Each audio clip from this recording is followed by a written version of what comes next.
Oh, long. Okay, there we go. A lot of good stuff. How are you doing? Hey, love coffee. Hey, Journey. I was going to make some coffee tonight, but I knew if I did, I would probably be up all night. Yeah, like all night. I don't want to be up all night. I will, though. Okay, so let me tell you about everything. Okay, so it's 442 streams right now. We're at 442 every single day of the week for 1,000 days now. I was successful in the 365, which I don't even know how I did it. This one's going to be harder. This one's going to be fucking hard, period. I know I can do it. I know I can do it. So, uh, starting tomorrow night, I'll be doing Doorables. I'm going to go on a schedule. I am going to have 1 to 2 nights rip or ship. I'm going to have coffee talk. I'm going to have a vintage show in the daytime on Thursdays. Tuesday nights, I'm off. Wednesday, I don't know what I'm going to do yet. Maybe I'm going to do a late night chat show. Yeah, I'm trying to get it together. I'm really focused right now. And then on the weekends, I'm going to stick with my 2 short shows. So Friday and Saturday nights are going to be late and they're going to be like an hour or less because I do like it. And I am going to bring Pictionary back. So next week, we'll do Pictionary. I don't know if it'll be Friday or Saturday night. And I'll start putting it on, I'll put it on Instagram so you guys can come and have fun. Mr. Ornament, hello. Welcome in, friends. And if you're just curious, I have show notes with all kinds of information on there. Go check it out. Yeah, I'm in this whatnot bingo challenge because hashtag shy made me do it. That's Living Bliss Vintage. And I got to post something every day. Actually, I'm doing this I don't know where the bingo card is. Please hold. Oh, yeah, it's in here somewhere. I have a little to-do pile. Oh, yeah. I don't know where I put it. It's here somewhere. I think I lost it. I got to print a new one. It's already 2 a.m. I know. I know. We like the nightlife. We like the late night. Hey, YouTube, what's going on? Hold on, please. I could probably switch it to my other thing. Yeah. All right, we're going to figure it out over here. Wait, draw what? What time is it there? I don't know. I don't have a clock. It's like a casino here. I never look at the clock. Yeah. I can look if you want me to. 12:11. Thank you. Desert Hashay, thank you. What about you, Batman Dawn? Nice to meet you. Holy flipper. I just wanted to say it like that. You got Aloha? You don't have that one yet? Oh, sweet. Okay, I can't wait to see a picture of it. Yeah, that's a cool blind box. Yeah, it's so cute. I got that because of you. You're very welcome. Miniso, right? Yeah, I was like, I got to find that Stitch one. I was looking everywhere and then I was like, oh yeah, Miniso, she said. Yeah, those are fun. Yes. They're so nice. Independence, Missouri. I'm in California. Yeah, that's where I am. So now I got to see Aloha. I love it. Anybody collecting any of the well, I know some of you collect La Boo-Boos. I'm not going to collect La Boo-Boos night tonight. I am going to buy some more. I got the shrimp one. Hold on, I'm going to change to my other. I think that's better. And then we're going to go somewhere else tonight. This is so boring. I don't know. I feel like this is kind of nice. How's that? Kayfabe, what's up? Is that good? American Honey. Hi, that's too big. It's bigger in my head. I look too washed out. Okay, let's just do Squishmallows. Hey, you said you're not going to, but you won one in a giveaway. That's pretty cool. That's pretty awesome. Did you get it? Did you get it as a question? Yeah. Happy Saturday to you too, American Honey. You did. Oh, that's cool. What one did you get? How are you, Kayfabe? What's going on? I know last night, you guys, last night's chat was really nice, by the way. I just wanted to tell you. Let me open YouTube up because I'm over here. I usually do chat with YouTube, but I want to see who's over there. What's up, Lucky? How you doing? You're from Washington, not DC? Right on. I do look like a Squishmallow Queen. I have to make like a little face. Thank you, Alex. That's very nice. What's up, Liu Kang? How you doing? You're from Florida. Oh, thank you guys on YouTube. I appreciate it. So if you're on YouTube watching, there's a whole other chat here on Whatnot. If you want to take a picture of wherever the QR code is, come on over. Green grape. I don't know what that is. Is it like big into energy? Is it what's I don't know any of them. Where's Andy? Andy knows them all. Uh-oh. That was weird. I think my YouTube has been possessed. Oh, you love Whitney Houston? I do too. I met her. I told you guys I met Whitney in a parking lot with Bobby Brown. Yeah. They were plastered. I wonder what year that was. Yeah, they wanted to party, but I was a kid. I didn't know what that meant. Excuse me? I did, for real. There was no cell phones or anything to take a picture, because believe me, I would have taken a picture. Yeah. I have been touched by divine. Yes. Yeah. It was pretty cool meeting her, actually. She was beautiful. Bobby Brown had like, they were ready to party. Let's just put it that way. But Bobby Brown had like literally gold rings on every finger with big diamonds, almost like a Super Bowl ring. Yeah. And they were like, you guys know where you can party at? And we're like, yeah, we're like 14. Yeah, it does, huh?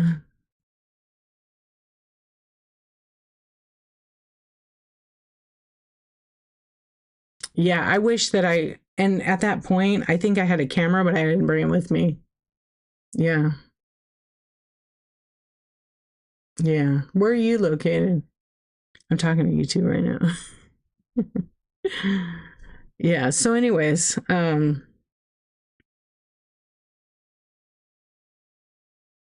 other Stitchy is a starfish. Do you have that one or no?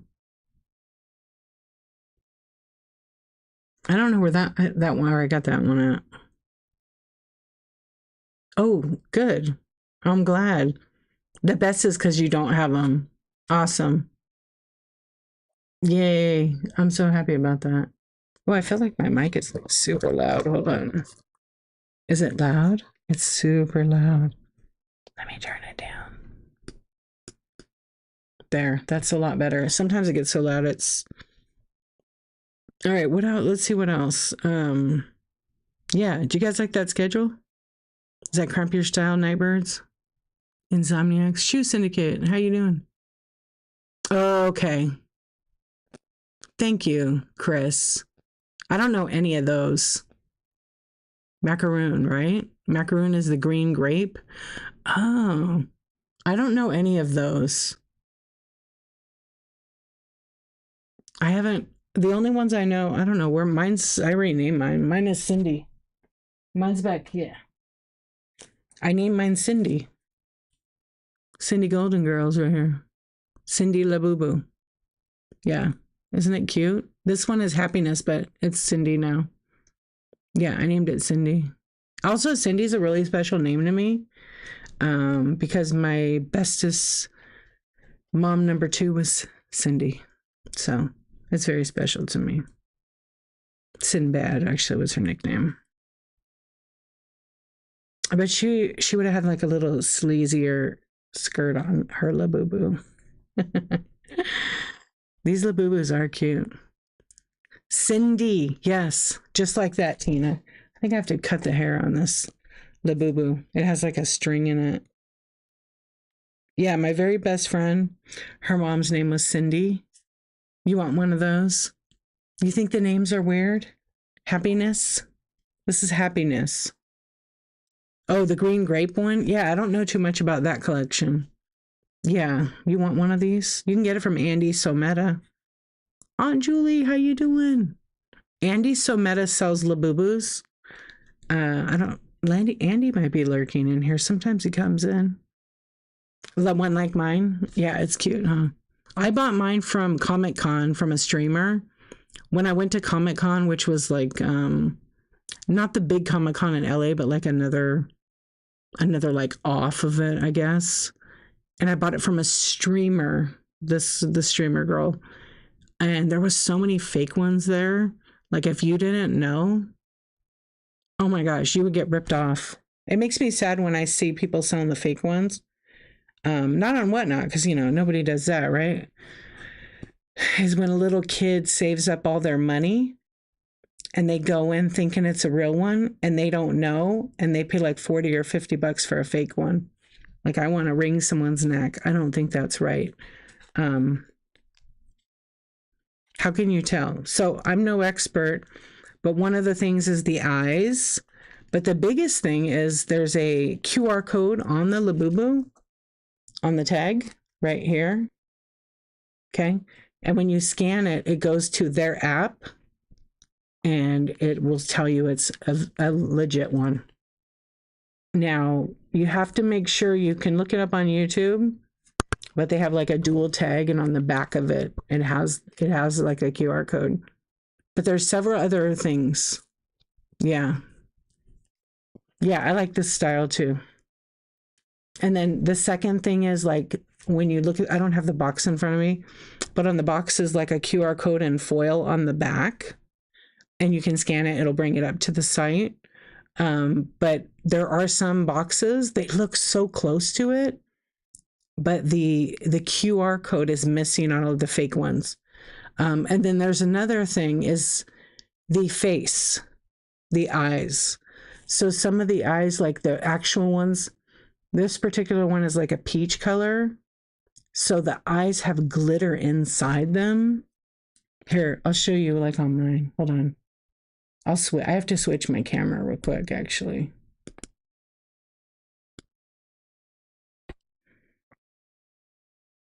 I have to turn on. Hold on. Okay.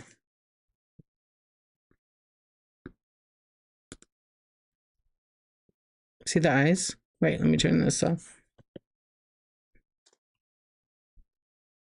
If you look real close to the eyes, it's kind of hard to tell, but they have like a glitter in them.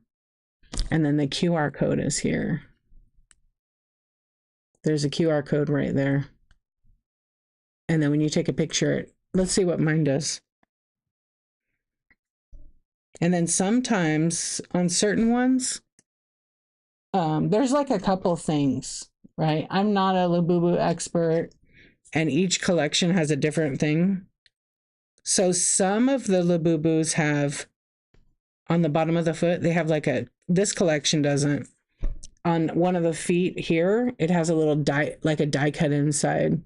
Yeah, you see what I'm saying about the eyes? See, like my eyes will glow, but you can see you can't really see the glitter in it. Yeah, like I said, I'm not an expert, but if you look really close, you can, let me see if I could focus it in. Yeah, see, there's like a little bit of glitter in the eyes. And so the eyes are like, inset. So there's clear and then the glitter inside. I don't have a fake one to compare it. Also the face is really nice. The other ones, it's almost transparent. Yeah, it's almost transparent. Wait, let me fix that.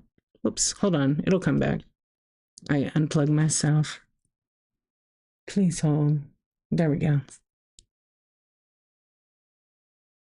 Yeah, this is a real one. I already verified it with the person I bought it from. And then it doesn't come with an outfit typically. The outfit's like, you have to buy it. And it also comes with a little card, but I left the card in the box. Yeah, this one's real. And then some of the feet, the other thing too I learned is like on the feet, a lot of the feet turn around all the way. And there's like a little plastic foot right here. These turn, but they don't spin all the way around. Yeah. And then they have the keychain here. So a lot of people will hang them on their bags or their purses, hang it on your necklace or whatever. I'm not doing that. Hello, Yvonne. How are you doing? But you get some of the hair does come out of it, and that's just because it's plush. So it gets right up your nose. The holes in the bag.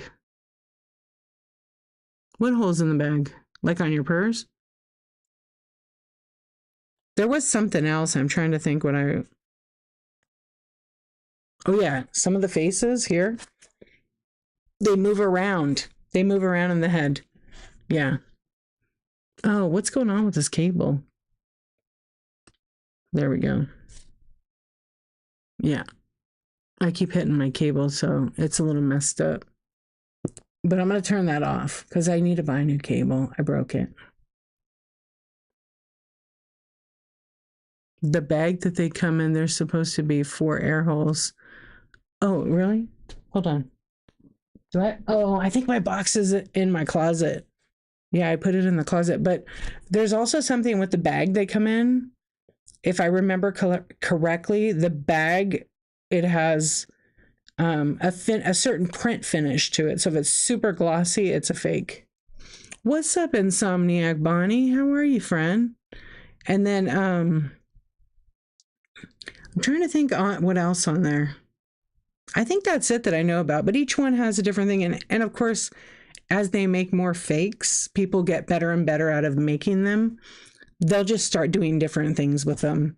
Like my foot doesn't glow. And first I was like, wait, what? But then this collection doesn't do that. It doesn't do it at all. It doesn't have the thing, but it says Pop Mart embossed on the very bottom of it. What's up, Lucifer? How you doing?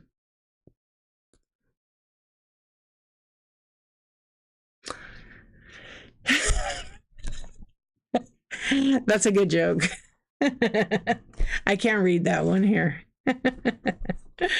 How are you doing? That's a classic. If you guys want to read the joke, you have to go to YouTube. Yeah, what's up? I haven't seen you in a minute. I hope you've been doing good. No, it's not. It's on YouTube, on my YouTube channel. I multicast over there. My friend Lucifer told a joke.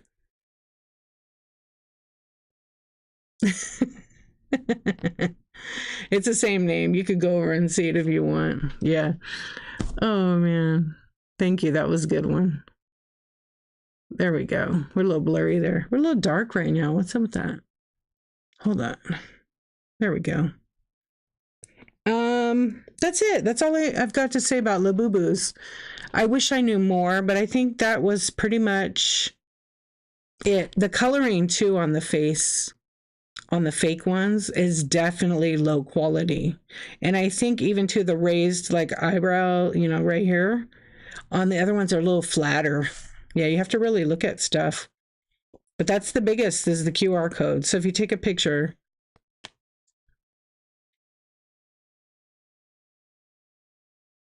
Oh, you know what? When I first started, oh, good. I've been doing okay. Thank you so much. I appreciate you. When I first started YouTube, to be honest, some of the comments were ridiculous, like crazy. And it didn't bother me, but I was just like, really? You're going to come on and say that? They were very offensive. And you just kind of have to have thick skin and know that, you know what, at the end of the day, yes, the Wild West, the people on YouTube, there's a lot of good people there. And they just come in and they razz around, and joke, or I learned all the slang words. Can you make one that looks like me with horns? I'd have to 3D print that. What's up, Diverse? How you doing? I didn't see your comment. You just commented right now. You want me to jump? Yeah, I love YouTube, but when I started to get recognized locally by kids and their parents, wondering why it was awkward. Oh, I haven't had that. What's up, Brat? How you doing? I like YouTube, but I just in the beginning I was just like, whoa. I was never offended. Like they're just words and people seek attention. But most people just want to be validated and loved too, so we can all be friends. If someone's extremely rude, or the number one thing I don't tolerate, and that's on my whatnot and my YouTube, is racist comments. They can just get blocked. I don't waste my time. I just do not tolerate that.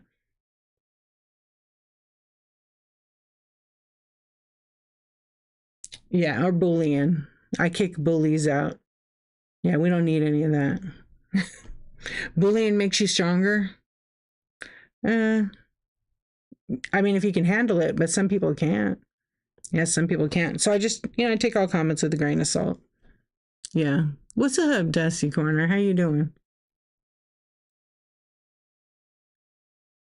Oh, see, stuff like that. When YouTube people start saying things to other people, then I just kind of do one of those by, yeah, yeah. When anybody does anything homophobic, you're out. I don't mess with that because I have a lot of friends and family I love that are. So I just don't.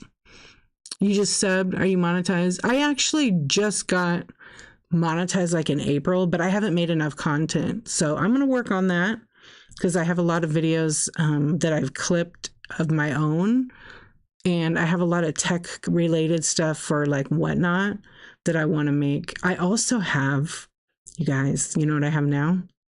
Sandra Lynn, hello. I have AI on Whatnot app, so I'm going to be testing that out. Well, there's no place for that anymore. It's 2025. Yeah, this is my stream, my rules. I don't want anybody making fun of anybody. That was the thing in the 80s. We know better now. Yeah, what's up? How are you doing? Yeah, isn't that fun?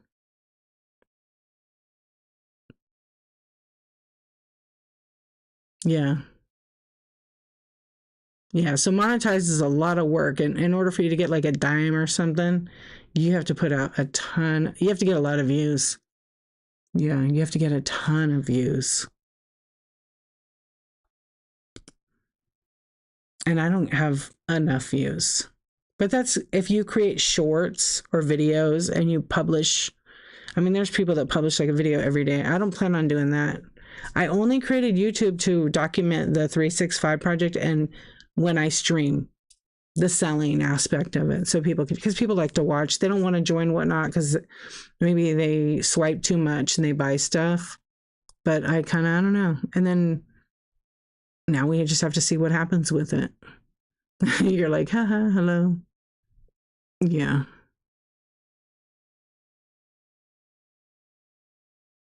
Yeah, but just because you get the watch hours means it really means nothing.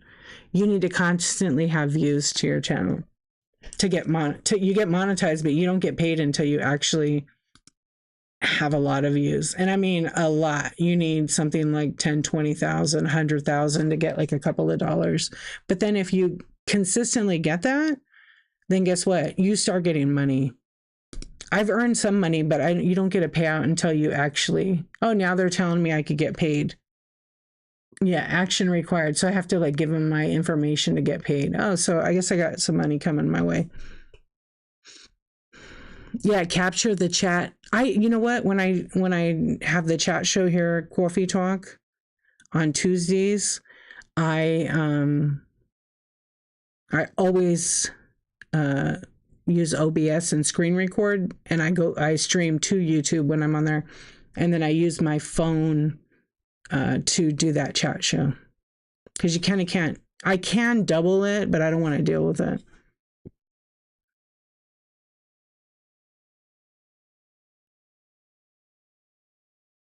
Oh yeah, there's a lot of crazy content that you can get paid for.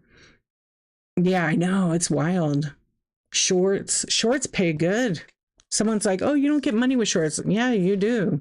You just have to have millions of views, and you can get it. You absolutely can. Um, you just like for me, I need a lot of views, or like create like a member based. So I have worked on making a member based. Oh, gambling content. I know. It's very interesting. Yeah, American Beauty. I have thought about doing that on my streams because the chat is pretty funny. But then, I mean, I guess I could screen record it and do that instead of the multicasting. The multicasting is nice because then I was pushing it to Facebook, but Facebook, I think, I kind of want to do it to Instagram but I have to do something different for that. Oh, let me close this. I'm going to turn the camera off. So I don't know what I'm going to do yet with it. I don't know quite yet. Yeah. So what was your channel you said again? Random Ryan. Okay. Not the same name, right? Arcade channel. So you did video games? Does anybody else have a YouTube channel? You guys, if you want to share your Instagrams, my name's the same on all the platforms. Follow me, I'll follow you back. Yeah, most of my content is, most of the content is related to whatnot, but it's mostly on Instagram. I post to TikTok sometimes, but I don't know. You know, 1 week TikTok's going to be banned and 1 week it's not. I feel like not investing that much time. So I have actually put a lot of my time in YouTube. Oh, I see. You took everything down. I understand that. I had a YouTube channel way back when YouTube started, and it was a photography one. And I had like 3 other friends. We did it together.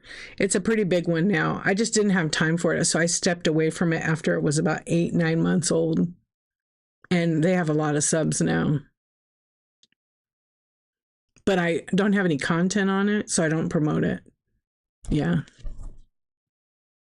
But they're making a lot of money now, which I'm really happy for my friend. They're my friends still. I didn't have time to do that one. And also, squeak, Amy. I also like to do my own thing. Yeah.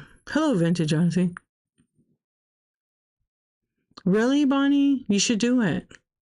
All you need to do is, like, from your show, literally, here, it's a whole bunch of it. The interesting part with Whatnot that's really cool is when you stream, you can make your own clips. So if you're live and something funny happens, hit the clip button and then you can download it after and you can just upload it. It's like 1 minute long. You can upload that as a short. A lot of people miss out on that because they're like, oh my gosh, I don't know how to make a reel. I don't really know. I mean, I know how to make a reel, but I don't really feel like making one. And you could do that. And what it does is, and I have so many of them, I actually, when I do my OBS, let's see if I have one in here. Let me go to videos real quick. I have a lot of other people's. Yeah, I have Cami Cool Beans is so good. Yeah, but when you clip it, that's fine. I'll find one of mine. When you clip it, it's 1 minute exactly. Let's see if this is me. Oh, that was like a tutorial I did.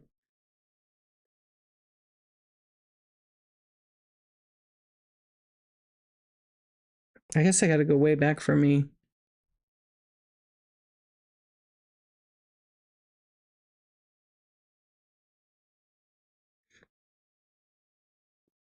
Oh, wait, here's one. I don't know what happened, but I got this one here. It's like somebody's doll, right? So it does a whole minute clip. Oh, it's what's his name's? I wanted the damn doll, but I missed out on it. It's Auction Florida or something. So at the end of the video, you did. Okay, I'm gonna look. At the end of the video that's 1 minute long, you can use for shorts. It actually makes that, and it has your username at, like, this is We Auction Florida. I took a clip of that weird doll, or someone sent it to me, I think. And so you can post that on your social media. And just do it often enough that, you know, use the right hashtags, use a link to your show. I know I need to do like a coffee talk. Actually, I want to do a video showing you guys how to make a clip and download the clip to the phone or iPad and then upload it to Instagram. Because a few people have asked me for that. And sometimes I just post the video and I put 0 hashtags. And every time I do that, I use one word. So I might type, I used to do 1 words a long time ago. And I notice I get more views when I don't use hashtags. It's more organic. Yeah. Gretchen, what's Gretchen? Yo, that was pretty amazing. You met Gary. Have you met him? You met him before, right? You got recognized as one of the top fans. That's pretty cool. You guys, you should follow Gretchen 8 right there. Gretchen 8 met Gary V. You guys know Gary Vanderchuk, right? He does V Friends. He's on Whatnot. He's like pretty much like just fuck it kind of guy, but he has the best business advice ever. She met him and she's one of their top fans. Yep. Yeah, and Gary Vee's pretty awesome. I know. He seems so humble. Yep. I love listening to him because it's like, he just says it how it is. Like, what are you waiting for? Someone's not going to come and rescue you. Yep. Stop waiting for people's permission. Stop waiting for their approval. Just go for it. Wow, it resold for 10K? That's incredible. Whew. It was amazing. I'm so happy for you. I saw your picture and I could see your face. Yeah. Do you remember what is her last name? Hold on, I'll tell you. Well, not her last name, but her seller name. I haven't seen her on in a while. Jen With. Do you know Jen With? She was selling sports cards.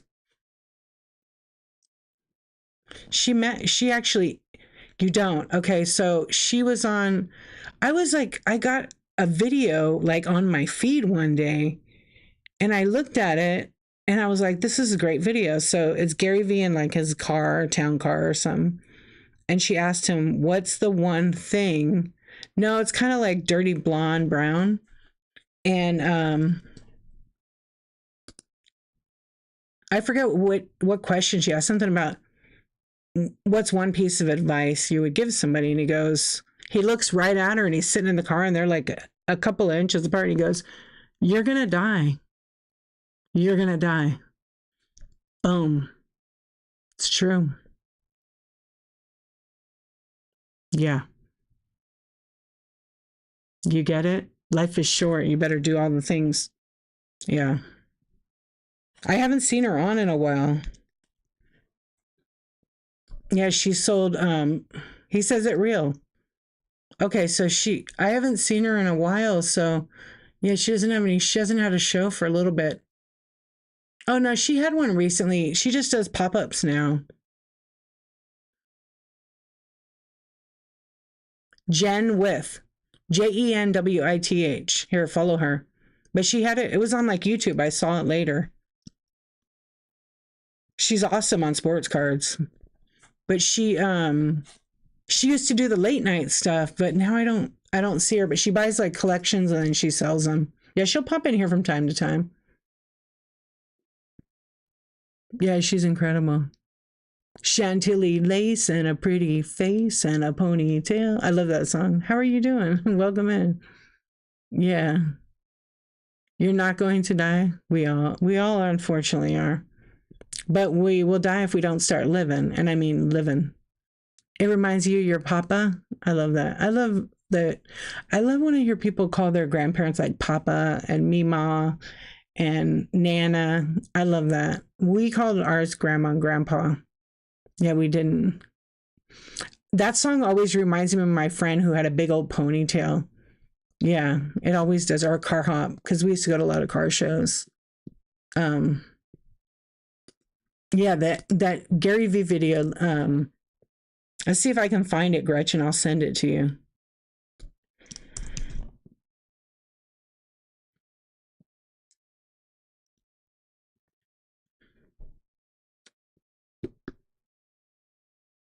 Yeah, he's like in the back of the car. I don't even know how I found the video. It like came up on my feed. Yeah, it's really good. It might be. I might have found it on her YouTube. Let me see if it's there.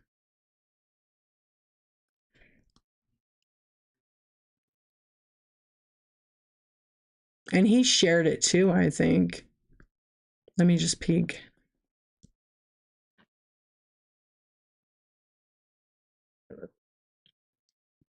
Oh yeah, it's You're Gonna Die is the title.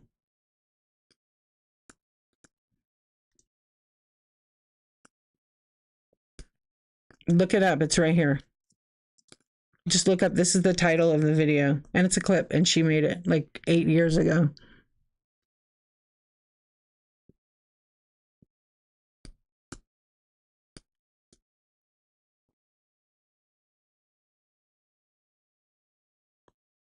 You got to meet Joe. Joe's cool. Joe comes in here sometimes. I haven't seen him in a while. Sometimes he lurks. Yeah. Yeah, Joe has worked really hard. I remember when he started and he only had a few people in his stream, but he didn't give up. He literally kept doing the thing in his basement. Now look at him. And he had I saw an article, I think it was like Business Insider.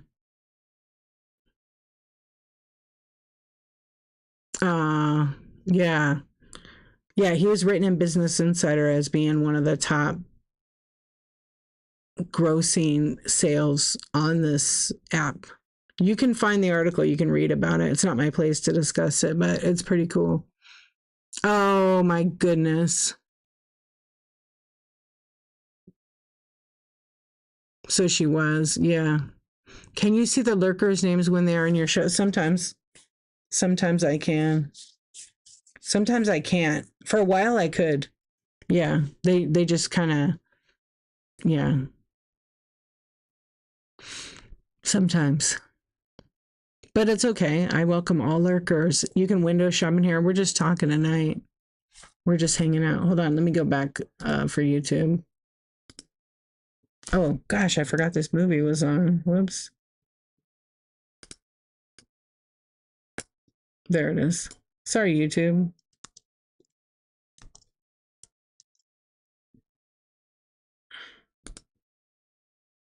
Oh, there we go. Oh, we've got some friends. Oh, Random Ryan went to YouTube. Hello.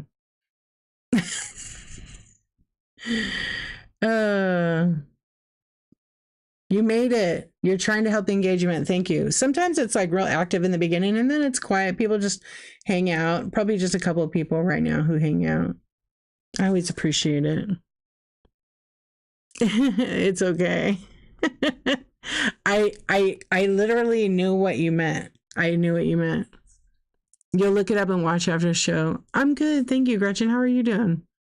I'm tired tonight. I was going to do Doorables, but I have this stupid pinched nerve in my right arm, and it's making it kind of worse.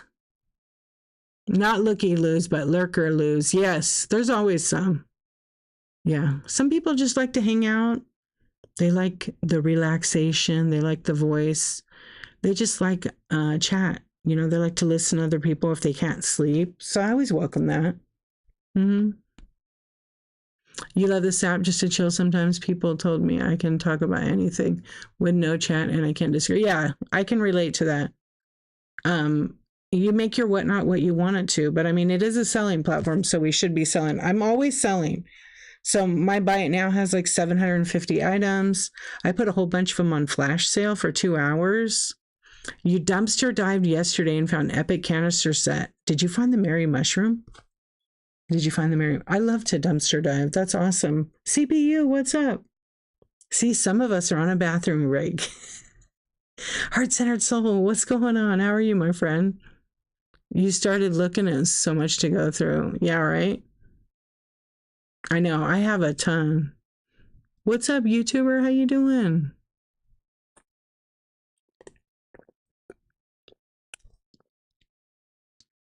Hello. Is that your YouTube channel the same as your name? I've been seeing a lot of people coming from YouTube. Did you, so how, are you new on whatnot? What's going on, CPU? It was like an invitation. There was a haunt outside. Usually wake up and hide in the bathroom for an hour because who wants to clock into work at 3 a.m.? This is me time. That's right. You're so sweet. Yeah, it's on the way. It's on the way. Keep me posted. Yeah, I packaged them different this time. So I want to make sure because I haven't heard of anybody having an issue, but Thriftworks got one and it was a little bit creased. So I changed the packaging. Gretchen, thank you for your purchase. Thank you, thank you. You're going to do art and resell in here? Well, I'll follow you back. Do you have a show? So do you, oh, nice. You don't have no shows, but you have your stuff in the shop. Ooh, the praying mantis is cool. Do you do, oh yeah, okay, hold on, let me go back. I wasn't in the chat. Do you do art on your channel?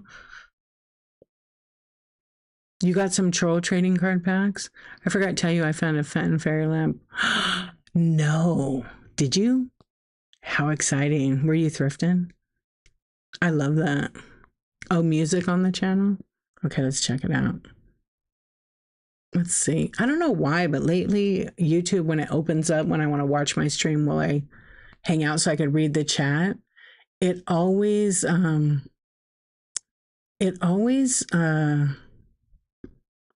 opens up into like the app. I don't know why. Okay, let me pull up your channel and check it out.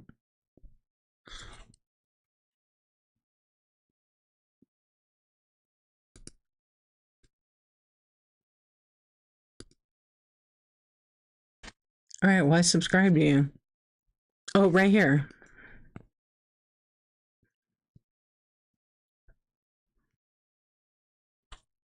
There you go. Right there. I'm sure it will be perfect. I still remember how lovely you pack.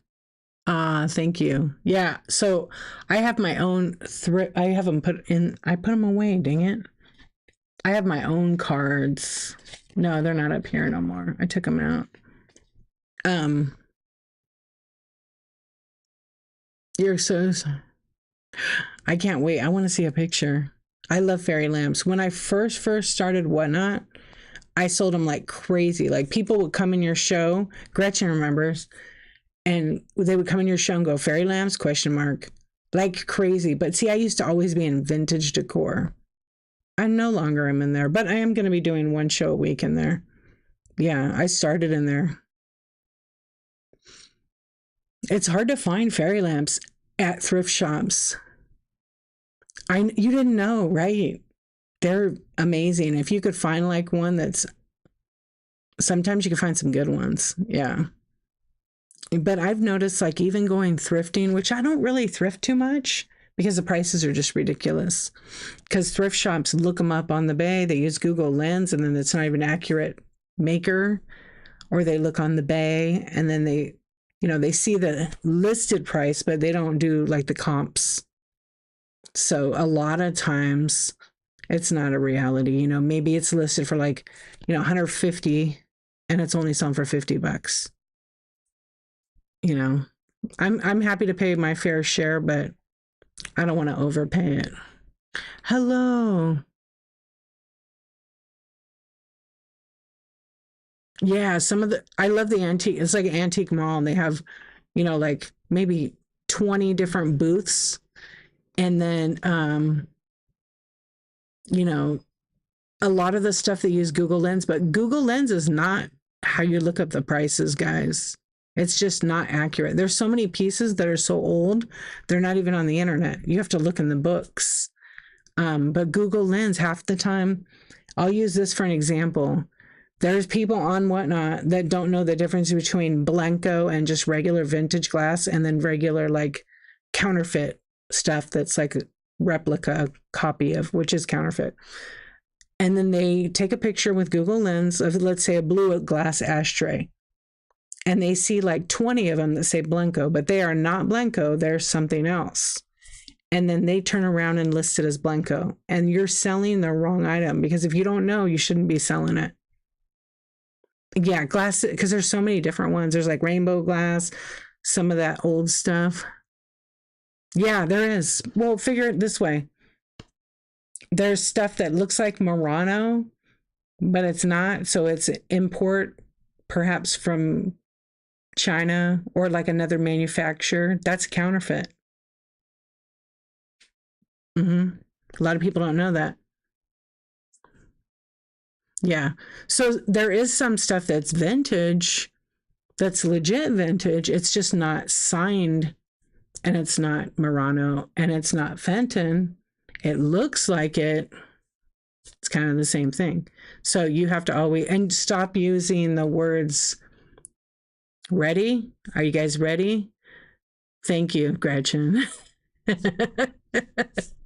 Stop using the words Murano inspired, Fenton inspired, or Fenton style.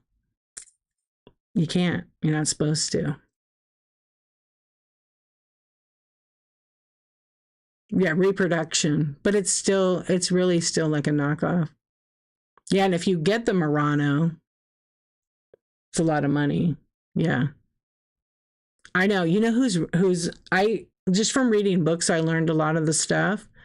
But his and her shop Chicago, they're really good. They know a lot of stuff.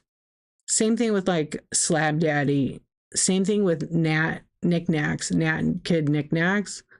Yeah, exactly. But as sellers, if you don't know, you need to do your research because you never want to sell Blanco to somebody and it's not Blanco because they'll be pissed. And I've seen it on the app a bunch of times by big sellers. Oh yeah, this is Blanco and it's not. And it has like a sticker. It says Blanco, but it's like not. Yeah, his and her shop Chicago. They're really good. Yeah, they sell beautiful stuff. They know their stuff. Yeah. Yeah, thank you. This is another person if you ever want to buy Blanco. She's probably asleep because she's back to school. This is a Blanco expert. 100% guaranteed. Right there, Nat. Nat's incredible. She has the most amazing Blanco collection. I would say she's one of the top. Yeah. Yeah. She's amazing. That's why the vintage glass catalog books suffer. Yes. Yeah, you can't find some of the Blanco books, and I've learned this from Nat, is a lot of them, they're not on the internet. You have to do massive research. You can't go to Google and trust it or use ChatGPT to look it up because it's going to give you what resources are on the internet already. Yeah. Oh, thank you for boosting the show. I didn't even see that. Thank you. Yeah, you do. And antiques is a slippery slope. Yeah. And, with an antique, you have to know that antique means it's over 100 years. It's over 100 years old. Vintage is loosely used for 25 to, 50. What's up, Thriftworks? How you doing? But, always do your research. You have the Fenton knockoff shoe. I know they don't make that color, but it glows. You have to educate yourself. Yeah. Yeah, and true vintage is 50. Correct. We getting up and right on. How you doing? You still bad? When I started, I used to do a lot of education and talk about, I love Wade's. I love to sell Wade's. So I tell the story of Wade's. I tell the story of Leo Ward. I talk about Empoli. But, when you get away from that, I'm like, oh my gosh, I forgot about certain things, but not now.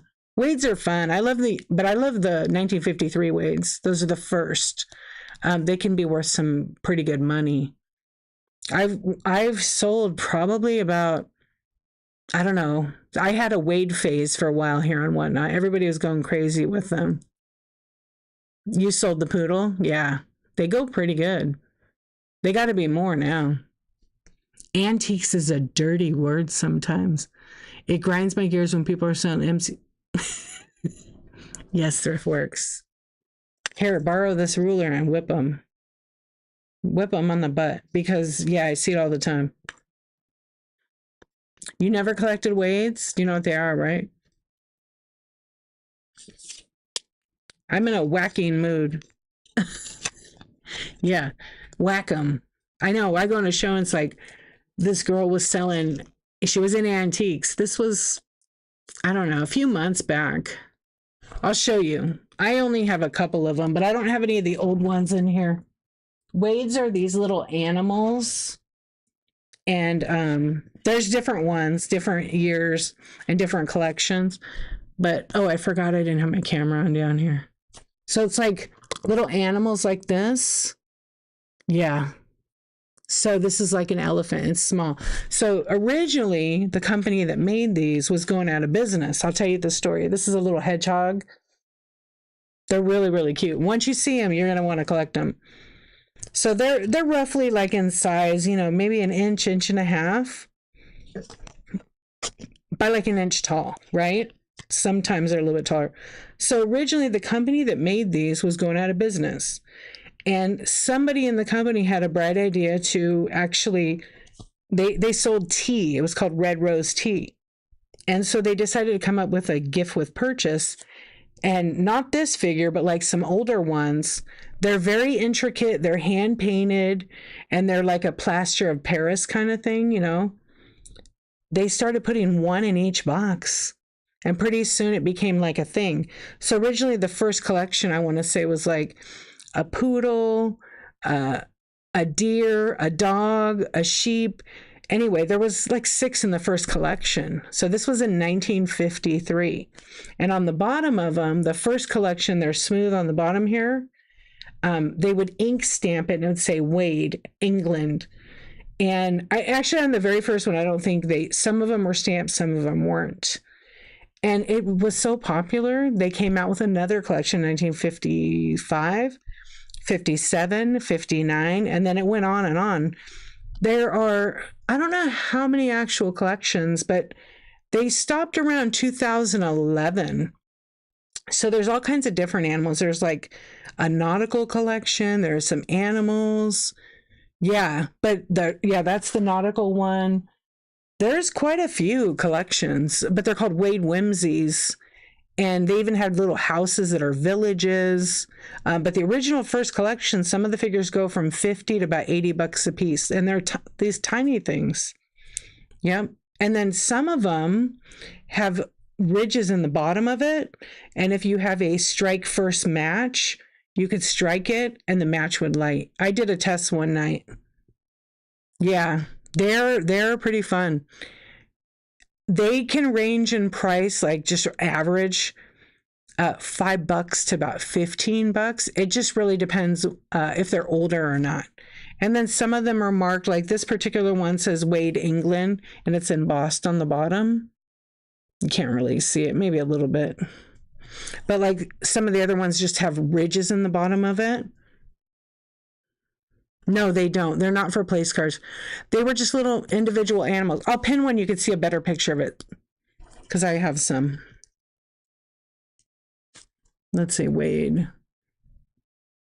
Here's like, I'll pin the koala so you can kind of look at the picture down below. Yeah, they're small. You don't do smalls, but I regret that now. I sold a ton of smalls. Actually, next Thursday, I'm going to do something fun with the smalls. Yeah, you'll have to check it out. Yeah, they're pretty cool. And it's a cool story. I mean, the company would have been out of business. And I think after they invented the Wade Whimsies, they kind of called them.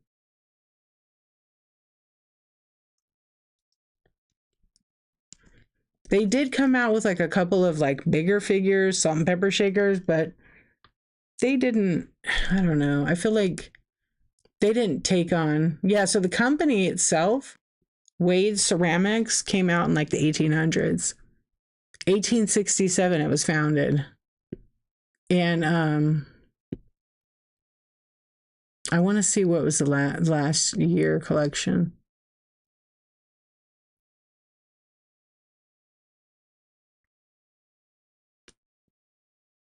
So in December of 22, they ended everything. They terminated all their employees. They stopped making the Wades. So maybe in the future they'll come back, but I don't know. Yeah, I haven't done vintage in a while, but I've been wanting to get back to that. And I'm going to do something really fun with it. I'm just trying to make it work.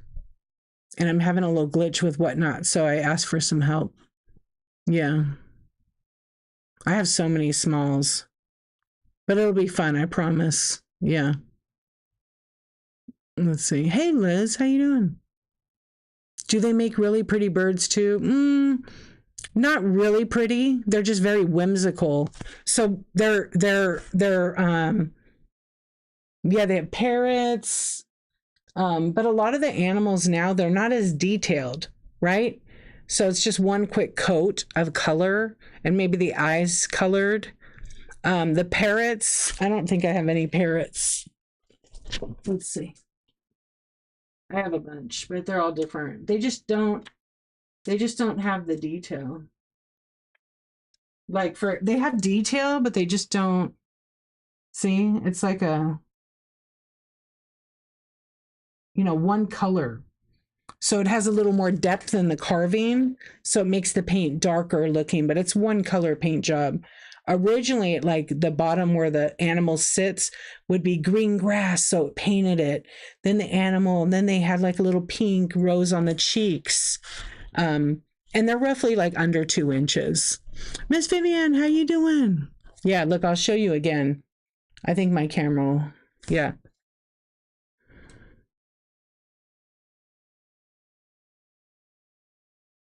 So you can kind of see, this is the, how are you doing? There you go. So you see how detailed that one is? And I'm going to unpin the koala to show you. Yeah, they're really cute. But see, they're pretty small. And then here comes the elephant. The elephant, actually, I'll lay it down. Then you could kind of see, and the tiger. So you kind of get the idea. That was Wade Whimsy's. You're shipping? Oh, I keep moving the opposite direction, don't I? It's my first day. Camera's always backwards. There we go. Yeah, and you can see the bottom, like this one has embossing. So these are roughly, I want to say this particular one I think is maybe 1999. And then these are like the 80s. They're just the oh, is this a smooth bottom? Yeah, sometimes they're smooth bottom or they're ribbed on the bottom. Yeah, so that's slight rib. But that's pretty much what the Wade Whimsies look like.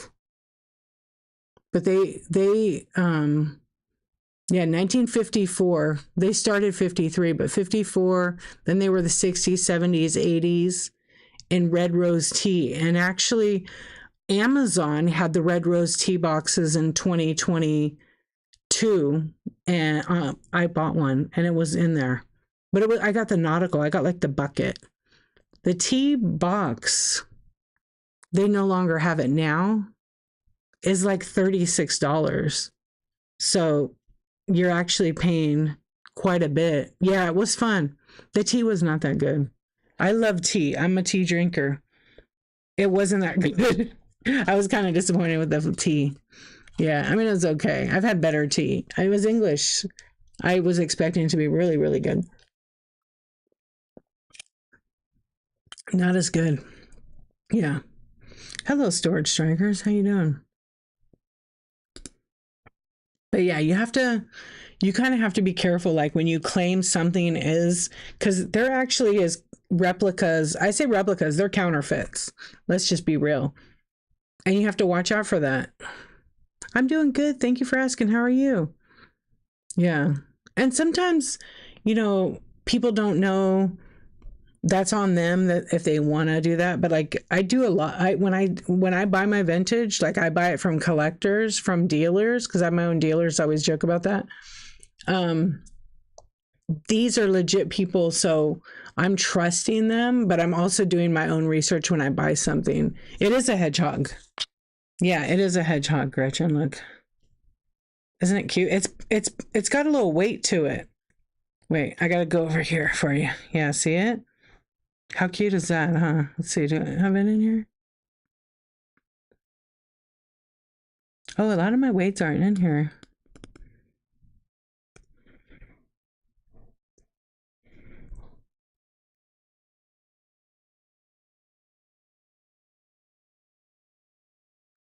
Oh, it's not in there. I need to add it in there. Yeah, no, I haven't. I know.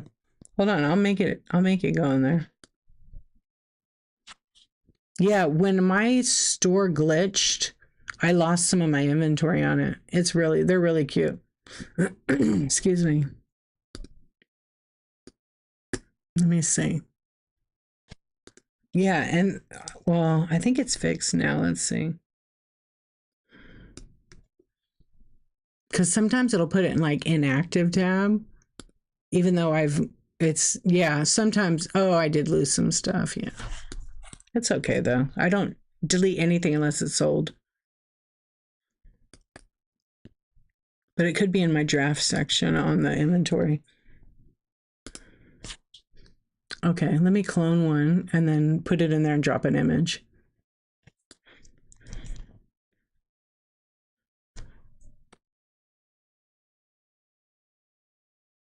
I know.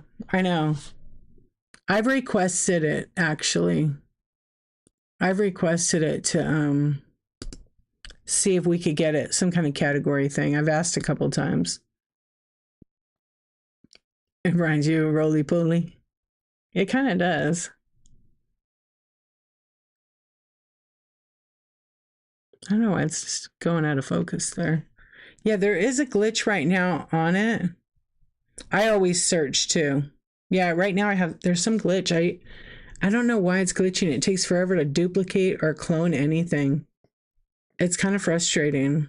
And I'm having another issue with flash sales where I edit. Yeah, see, unable to finish duplication. Please check the drafts tab. Some of products could... What? I think clone is broken. I do too.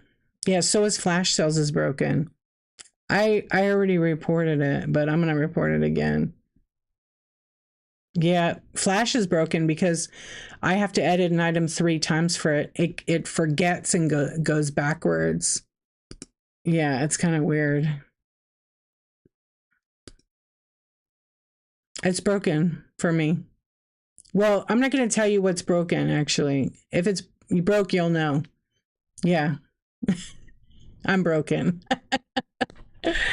CPU, it's just when you duplicate. Yeah, it is. It is, Bonnie. Yeah. It's what's going on with co-hosts? Nobody seems to be able to co-host to. I have no idea. Hey, beautiful friend, how you doing? I know. I saw that. Yeah, there's a glitch. Look, Whatnot's updating the app all the time and testing a lot of things. Like right now I get to test the AI. I'll do that right now. Let's try the AI. I haven't gotten to use it yet. I'm good, beautiful. How are you? All right, I'm going to try doing the AI thing right now, okay? Let's see what it comes up with. Yeah, so right now I'm part of the community host team, and I get to actually beta test AI finally. So I'll go create quality listing, and then I'm just going to take a picture of this, okay, and see what it comes up with. So I got to get it real close. You guys can't see it right now, but I'm going to take a couple of pictures. Oh, my camera's like dirty. Yes, I am. Yeah, she had it in the beginning because she does a lot of the palette pools. And no, it needs to be with flash, actually. Because when I put the camera real low to it, it's just really... Okay, so look, I uploaded the pictures, and then right below it is generate AI listing. So what does it say? Oh, I guess I should pick the category, huh? Okay, so I'll just put it in estate sales. Because it's not, I don't think these are, okay. So I'm waiting for it to do the AI. Hold on, you guys could actually see it. Yeah, so you take pictures, you upload it.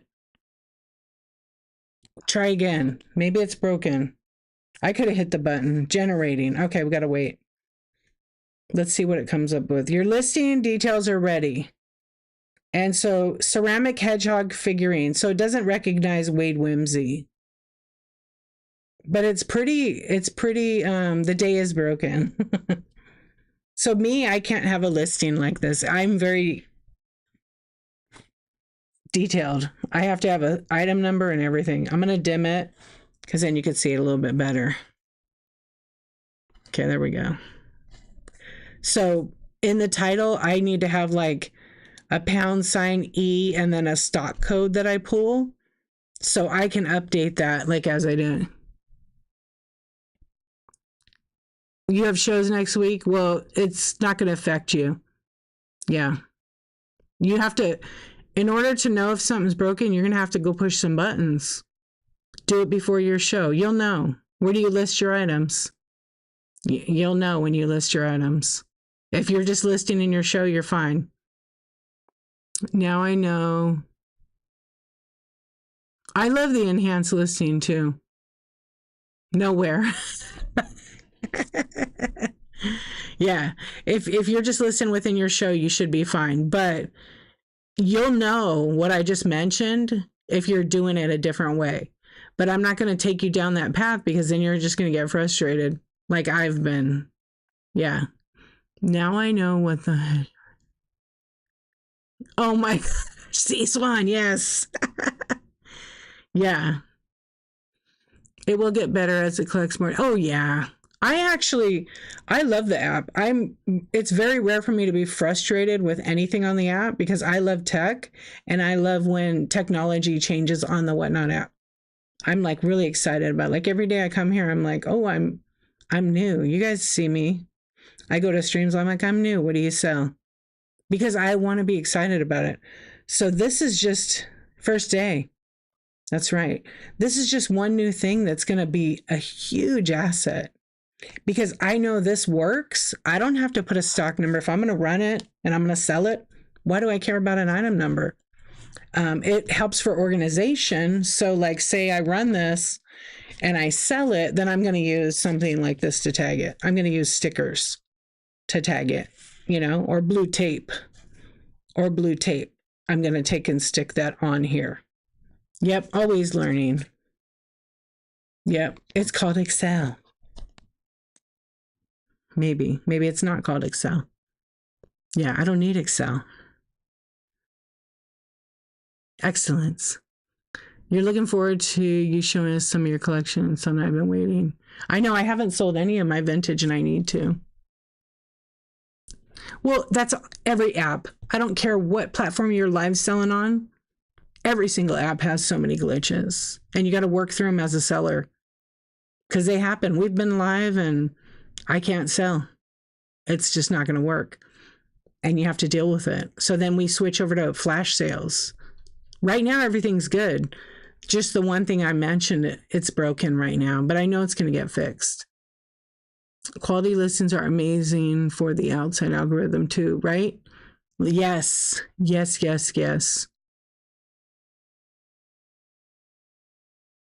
You learned from House of Coop, the green tape shows Sharpie bread. Yes. Yep. And when something breaks, know they're working on it. But always report it. Like if you're in the app and you're having a show and, something isn't working, like you can't list, report it to Whatnot. You won't be the only one reporting it, but they'll see the urgency and they'll fix it. And sometimes, things get broke, like literally all the time. Gretchen, thank you for your purchase. I'm trying to put this one in.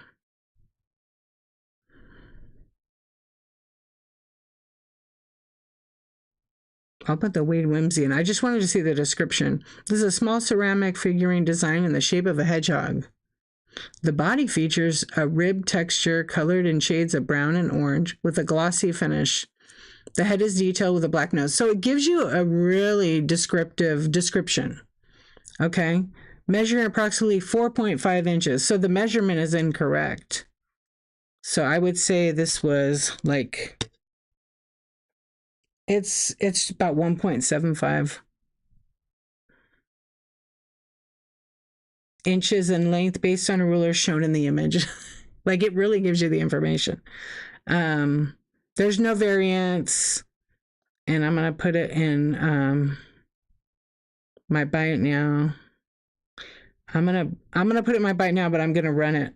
And the shipping is correct. So for this one, it says 4 to 7 ounces, but I got to fix it because you have to when you actually go in there, because this is like not 4 to 7 at all. I wouldn't put this in a bubble mailer. That's just me, because these can break. So I put them in a small box. It's probably 3 ounces. Yeah, because you can do bubble and a wrap. So it's 1 ounce by itself and about 2 more for packaging. Did you get it? Thank you. You got it quick. It's yours. Thank you. Thank you. Yeah, the hedgehog is awesome. So what I'll do is, I don't need to put it. Yeah, you're on it. It's in great condition, by the way. Thank you, Gretchen. But with these like Wades like this, would you say fast fingers? They're a cool collection. Is that your first Wade? Yeah. Thank you, C Swan. That's right. Look, we're a community of sellers and buyers, and we do have to help each other out. Okay, because I feel like that's how the platform is. And when we make mistakes, be accountable, make it right, hold the hand to your buyer so they come back to you. Yeah, this one's kind of a harder one. I love that one too. I have that one in my room. Yeah, so the shipping profile, I always check it with the AI. Because it's kind of off sometimes. I was going to do another one. Let's see. I have to look and make sure. Yeah, some of my listings kind of disappeared. Okay, I wish it would, because it's kind of using similar technology to like a Wade Whimsy, I suppose. But I think it works better. The AI works better if you create a generic listing. So a 1 to 3 ounce listing, and then thank you. A 1 to 3 ounce listing, but put like 50, and then take a picture each time you go to run it, and it makes a whole new listing. I think that's a better way to do it. Yeah, I have to do a flash, unfortunately, on it. But it doesn't really identify it. I'm just going to do one image to see. Never rise above my... No, that's right. You never do. Yeah, you've never seen that one? Okay, I'm going to do generate listing. Oh, okay, hold on. I guess I have to select the category at the top first. Now I'll do generate listing, and let's see what it does. It kind of writes the listing for you. Okay, let me pin and unpin this. I have to do it like 2 times. Hold on. So right now I'm doing the elephant. Okay, see, I think as I get ahead of myself, so I hit try again. Yay, hedgehog. Hello, Paula, how are you doing? It doesn't want to do it. I think I need more images. Okay, so we'll try another image. No, okay, so I'm not really going to do a shipping show, but I'll kind of give you a rough explanation. Because one question of shipping will be like 2 hours conversation, and it's like 1:30 in the morning. So no, you pay for shipping based on weight. So for example, I have these little figures here. Okay, they're 3 ounces shipped. In order for it to make sense, you need to buy 1 pound. You'll pay $9.21 for 1 pound. Okay, if this is 1 to 3 ounces for each one, Whatnot calculates the highest weight, because 1 to 3 ounces is the weight class, and it costs the same. But Whatnot calculates 3 ounces, 6 ounces, and then you say, I'll just use these for size. Okay, then you got 9, you can't see, I'm sorry. You got, 3, 6, 9, right? I guess I'm too far over here. I got to come over here. Okay, so now maybe 4 of them is going to cost you $9.21, which seems like a lot. But once you get like that 4th or 5th one, you get free shipping. So you're paying for 1 pound of shipping first. Then you get 4 more pounds for free. So it makes a 5 pound package. The way I have my Whatnot set up, it will calculate the shipping. So if something weighs 1 ounce, it calculates into the 5-pound bundles, which is $9.21. If you go over 5 pounds, so the 5-pound ships priority mail. Are you guys all with me right now? I want to make sure. Okay. So when you get the 5 pounds, if you go over 5 pounds, you have to pay for more shipping because the $9.21 is a rate for 5 pounds. Okay. It bundles 5 pounds together. However, it can bundle up to 25 pounds together. You're just going to pay a little bit for every weight class you jump to. Okay. Then sometimes it will bundle some of those shipments. So a lot of sellers have on their setup, if they're not putting the right weight in, they're going to have 30 items to one box because maybe they had an item that was 4 pounds that should have had a custom ship profile for 5 pounds. Because the actual box that ships 4 pounds of goods in is a pound, okay? Because usually, and it depends on what the item is. Everything can be different, right? Everything doesn't always mean it's going to be in that big box. It could be in a different box that weighs like 8 ounces, okay? The biggest thing you should know is you basically buy 1 pound and you get 4 pounds free. When you go to that, I'm going to repeat myself because this is intentional. So you bought this. Now you want to buy like, a big phone that's like 2 more pounds. Okay, now you got 3 pounds.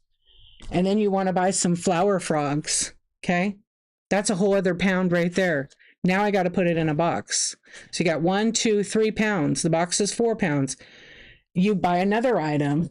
Uh-oh, you got another flower frog. This flower frog this one's a pound, I think. Yeah, it's 1 pound, 5 ounces. Okay, I'm actually adding the shipping packaging materials in this weight. So this one was, you got 1 pound, 2 pounds, right? 3 pounds, 4 pounds. Okay, now you got a pound of a box. That's not very much stuff right there, is it?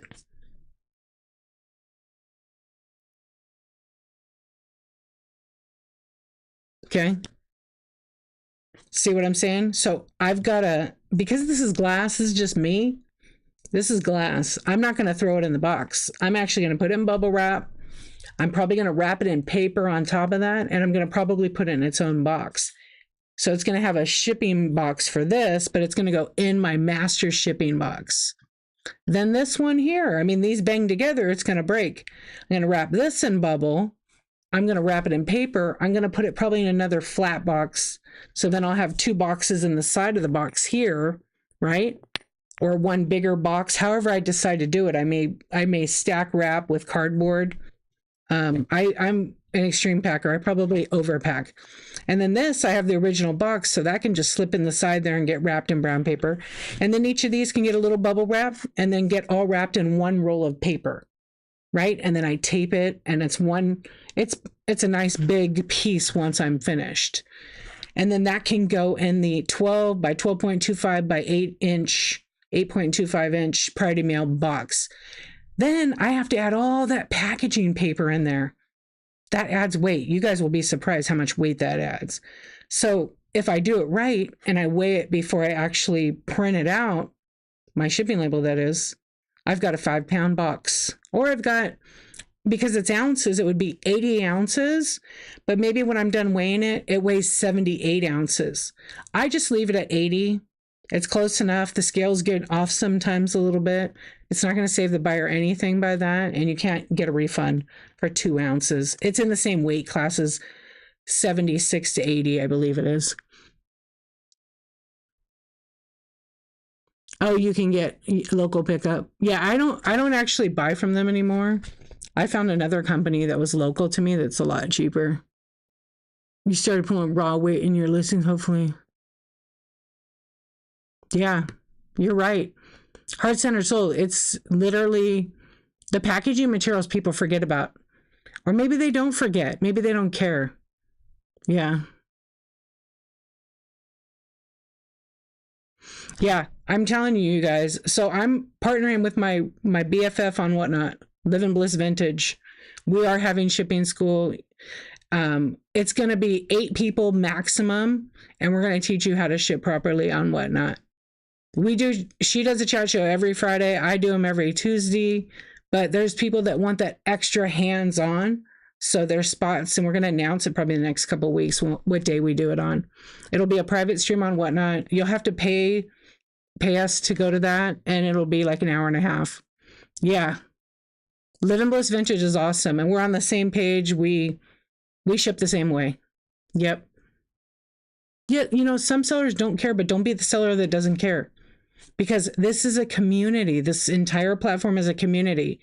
When somebody goes to a show and they buy it and the seller's running 1 ounce items for 8 to 11 ounces, because that's how they do it, your buyer's paying more money. And when they get the package, it's going to be off. And they're going to have to pay money out of pocket. They're going to have to pay money out of pocket. You know what they're going to say? F Whatnot. They're not going to say F that seller. They're going to say F Whatnot and not come here anymore. And I can guarantee you that Living Bliss Vintage will say the exact same thing. Yet we talk about it all the time. And we don't have to do anything. We don't even have to care about Whatnot. We don't have to care about the community, but we do because we want the buyers to shop with us. I'm not knocking anyone here. I'm just speaking the facts. I'm not going to say anybody's name, but there are a lot of sellers that don't give a damn. They just don't. But I feel like that affects a lot of people on the platform. Yep. And then there's all the rules of the post office. And now with all the new machines at the post office, people are going to really eat some money. And that's our buyers. We don't want that. You guys know about the new machines at the post office? You'll soon find out if you don't do accurate shipping. And don't be afraid. We all learn. Like when I came on here, I knew how to pack. I knew how to ship. I knew how to weigh stuff. I've shipped from day one the same way as I ship today. The difference in this platform and other platforms is this platform, I'm selling 5 to 20 items to one buyer. On other platforms, you're selling like 1, 2, or 3 items, piece of cake. So then people get scared like, oh, I sold 20 items to this guy. Now my shipping's messed up. But you were running everything for $1. Like, why would you run everything for $1? It's just not worth it to me. So think about it before you run your stuff at $1. Have you seen post return bags? So cool. Yes, I have. No CPU. I know you're not. And I've been saying the same thing I've been saying for almost 3 years on the platform about the shipping. I feel like Whatnot shipping is the easiest thing about the platform. The hardest thing is to get on and be consistent with your shows and run your items and sell them. Yeah, shipping is the easiest part. When you get it right the first time, you get it right for everybody that comes to your show to shop with you. And if you watch another seller and they're doing the shipping a certain way and they run everything 8 to 11 ounces, no matter what the weight of the item is, that might work for them. You don't know on the back end how much their shipping is. So don't start out thinking you're going to do your shipping that way. It might not work for you. It could work for you. You know what I mean? See how shipping is that one question? Which Lisa? Really? I don't know which one.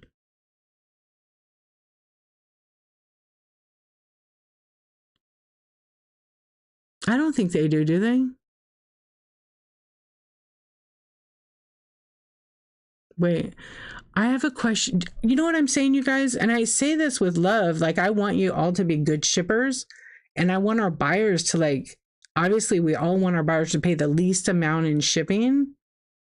But just think about it. Just think about the shipping. Remember, the packaging weight has to be included on the item.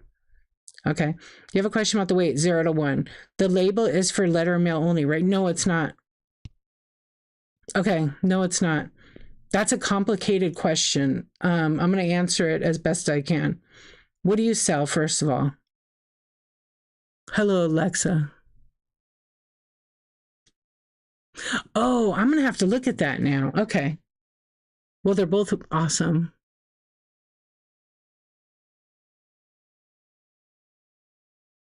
There is a little bit of a science behind it. Bags, like purse bags and stuff.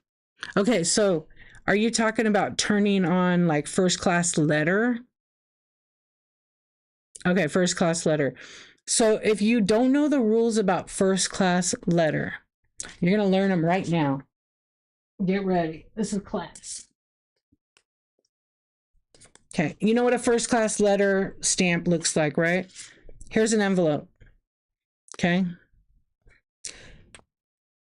So in order for this to work, this is an envelope like you mail a check in. Yeah, trust me, you don't want to mess this up. Okay, so things that I could put in here have to be paper. So a pack of 3 Pokemon cards. It's not thick, it's pretty flat. I could put in there, can I put this in here? Can I put this in here? I'm going to test everybody. Can I put that in there? Nope. Please no. Okay, so first class letter is paper only. Think that. Sports cards, 2 or 3 cards. Pokemon cards. Can I put that big air freshener in there? No. Okay, it's probably just at the maximum. Okay, so what about a patch? Technically, no. Let's see what else I have up here that I can stick in there. I keep breaking my thing. I got a whatnot card. I could stick that. Just pretend my envelope's bigger. Okay, I can stick a postcard in one. Obviously, after the right size envelope. Wait. We have everything here. I don't have any bubble mailers, but I do have a correct size. Okay. Oh, look, I can use that envelope. Okay, so I have a whatnot love letter. No necklaces, no jewelry. Don't put your face masks in here. Oh, wait. But D, it's kind of thin. I can put that one in there. No, I could fit it. It's not 1/4 of an inch. D, I'm putting it in there. Okay. Tea bag, no. Tea bag, no. Is this paper? It's not paper. That's over 1/4 of an inch, okay? I'm giving you the demo of your life. Oh, D, I got these cute earrings. I could put them in here, right? Yeah, no face mask, no foot mask. Okay, here's the thing. It goes through a machine. Here's your shipping label. It goes through a machine, and here's what happens when it goes through the machine. That's what happens when it goes through the machine. I hate when people misuse. Okay, so I only want to show you this so you understand. It's paper only. Under 1/4 of an inch. Bubble mailers create a package. So if you have an item like these Doorables, they can't go in that envelope either, right? But they can go in a bubble mailer. Put your label on it, put the right weight. So this works for 1 to 3 ounces. That's fine. It's a package. It's allowed to. But anything that has an envelope that have stickers are perfect for it, actually. So things you can put in, you can use this size envelope. You can use, you can't use, here's one for you. Okay, you can't use greeting cards for that first class mail envelope. Did you know that? These are actually, it's in the USPS website. Yeah, so if you don't do it correctly and you shipped the foot mask, your buyer's going to have to pay an extra fee if it gets caught by the post office, okay? Postcards are fine. Don't use poly mailers. Don't use any envelope that has a drawstring or a metal clasp on it because it needs to be as flat as possible. Yeah, the post office, this goes through a machine, so anything that's a metal clasp or a drawstring will get stuck in the machine and rip up. It'll do this. It'll rip up the envelope. Yeah, or your package will be like this. Yeah, it'll be like that. And then they'll put a big sticker on it and try to deliver it back to you. Yeah. So that's my demo. That's my demo. Yeah. And say you send 50 of these out. One of them is going to be a guarantee that it gets stopped. Yeah, no bubble mailers at all, okay? Usually if I have a bubble mailer, I'll smack the camera with it. What if you stamp it non-machinable? It depends on the post office. There's still a fee. My post office doesn't do that anymore. So now the post office came out with these new machines, and they're scanning the envelope size and thickness and the weight. If it's wrong, it's going to the buyer and they're going to pay extra. Yep. Yeah, the more machines, right. The postage is going to go up. It already is. It already has. Yeah, the new machines, I don't know where they have them, but my post office has one. And what they do is, I asked to watch it. I asked to come in the back and watch it. I can't film it. They won't let me. But I asked if I could come see the machine and work. So maybe in the next 2 weeks, I'll get to go check it out. Yes. People are shipping whatever they want. I've gotten face masks. I've gotten air fresheners. I got this in a PWE. PWE is for paper only. It was intended to be for a couple of, a football card, maybe 2 or 3. Okay.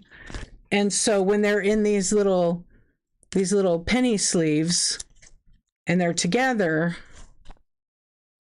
and then you put the envelope, which, let's get another envelope.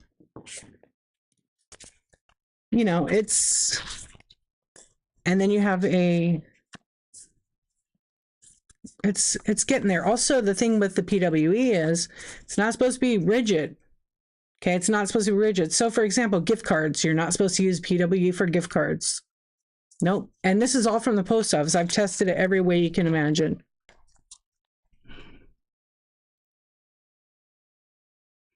There's a seller, I'll remain silent on who. Yeah, I don't want to know who. Tells the other sellers to use a stamp to avoid the problem and use thicker envelopes. That's why our PWEs are going to probably go away. Mm-hmm. Yeah. You can use thicker envelopes, but you cannot use bubble mailers. You have to really watch out. You've gotten the bag charms. Yeah, I've seen people send like necklaces based on my conversations with the post office, and I took 10 different envelopes. I took 3 envelopes in with the pack of Pokemon cards. Okay. And I took a bubble mailer with cardboard on each sides. Okay. And then I took and put it just like that inside with a packing list wrapped around it. And then I took and I used like a big manila envelope, like a 6x8 that didn't have a clasp. It just had a peel over. And then I took I took a photo envelope that's for sports cards, but it was a little bit rigid, but it still had some flex to it. And it was very flush. So it only had one side flap. It didn't have a double flap. It's a nice envelope. It's kind of an expensive envelope. And guess what? They were all fine except the bubble mailer. My post office like, you can't use that. And I even took an envelope that had like the drawstring on it, and they're like, no, you have to rip that off. You can't ship it that way. So they told me, my postal, supervisor said, you cannot, it's for paper only. So stamps, postcards, sports cards, and it has to be less than a 1/4 inch thick with the envelope. Okay. You can ship how you want. There is a chance your buyer is going to pay extra money if you don't do it right. So I like to follow the rules of the post office. Whatnot doesn't make up the PWE rule at all. Okay. So like I showed earlier, you can't put like, see, these have, very hard item inside.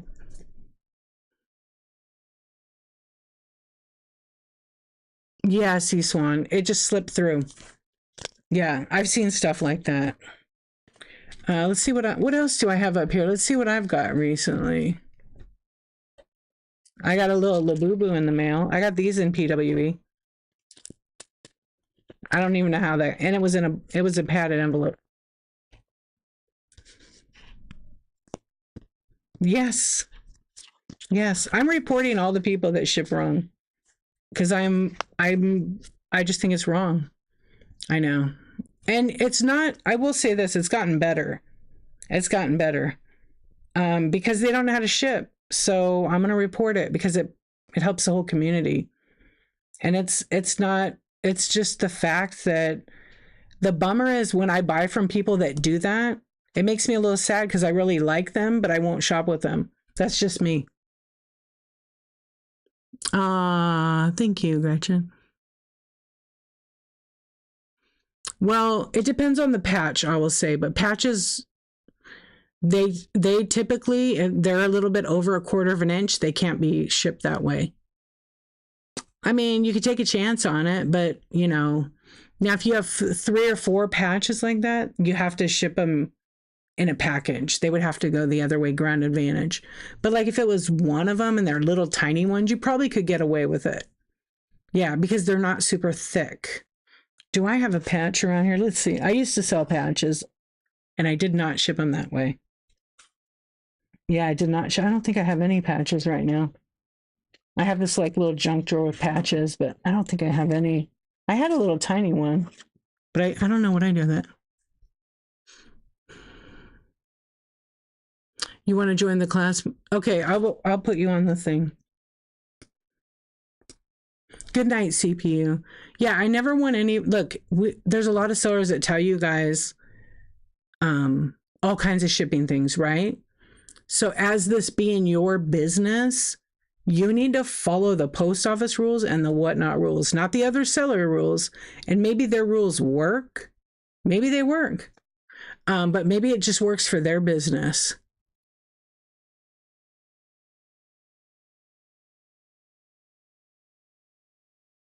Yeah, and it also depends who you talk to at the post office, correct?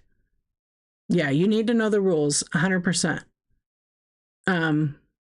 A national advisory council with the USPS. No, I know the counter clerks don't. I talk to the people above those folks.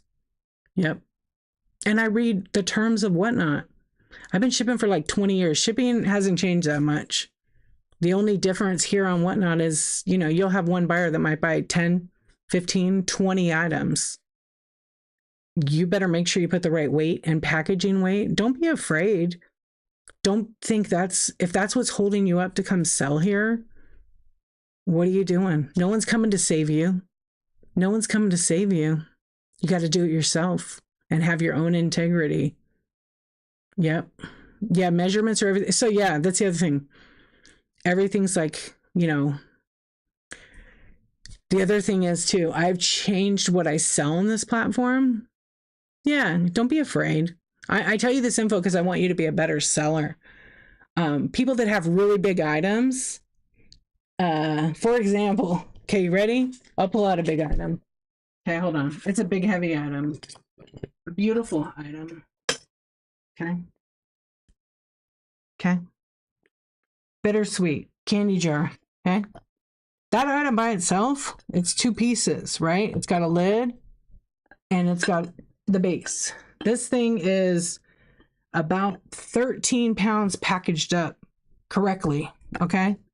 The right buyer for this item does not mind paying the shipping on it. Okay. Yeah. This particular item itself, and it's over $100 for the item. So, I'm not going to cheapen any packaging. It's going to be what it is. So this particular item right here, it weighs, it's 5 pounds. Okay. With no packaging. Once I separate that and I do it correctly, it's probably about double. It's about 10 pounds because I got a box. I got an inner box. It has double box inside.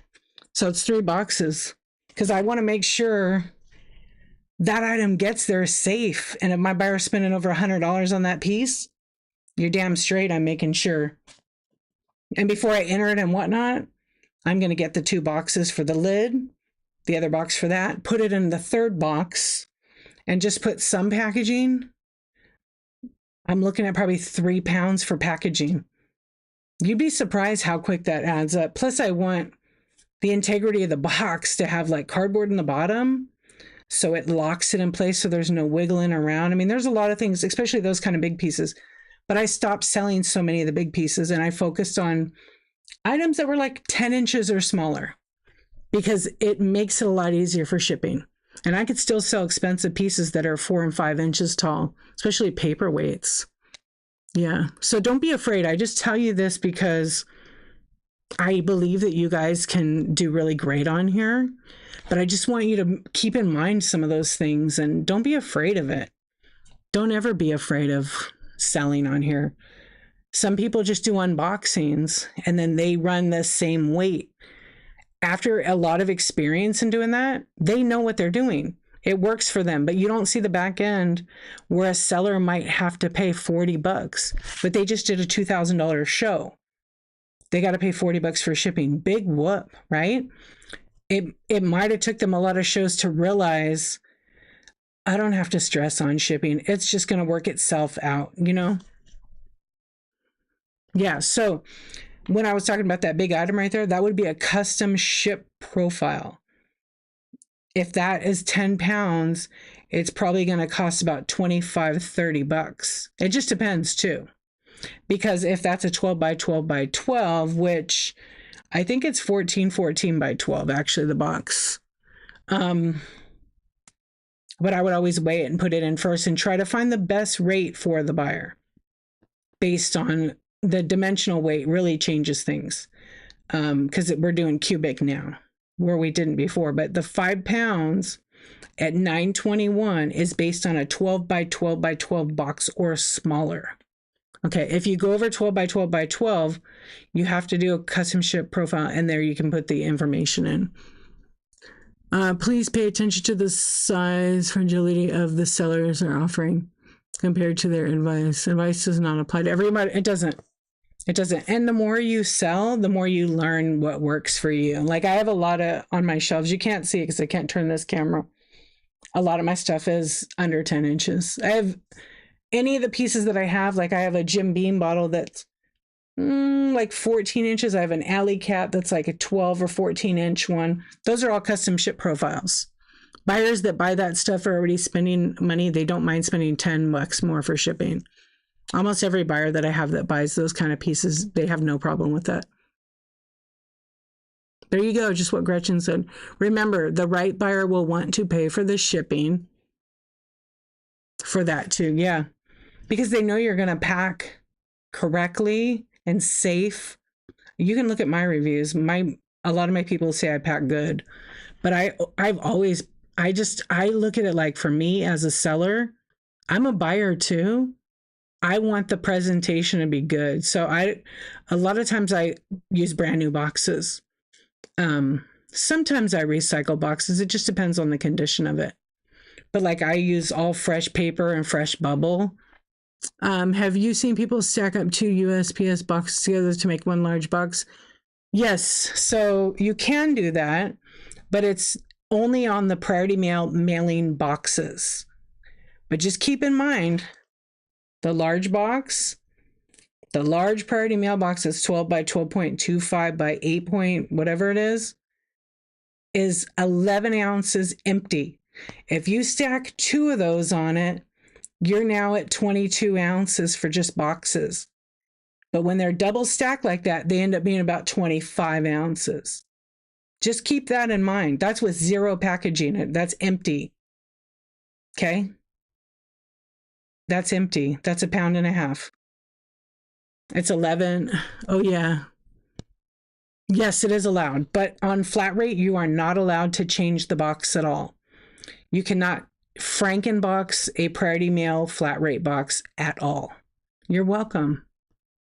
Yeah, so just think about it. Like, don't stress about it. I'm telling you, it's easier than you guys. It is.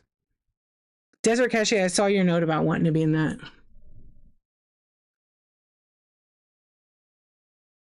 Yeah, that is correct. That is correct. You don't have to do 12 by 12 by 12. You could have a box that's like 15 by 8 by 6 or whatever size equals, but it can't exceed 1728. If it exceeds it, it's going to be an oversized, and there used to be a little bit of a play around with it, and there is no longer a play around with 12 by 12 by 12 to be 14 by 12 by 12 or 14 by 12. It doesn't work anymore. Yeah, I just tested it, and it goes up very little anyway. So say you get somebody that buys a bunch of pottery.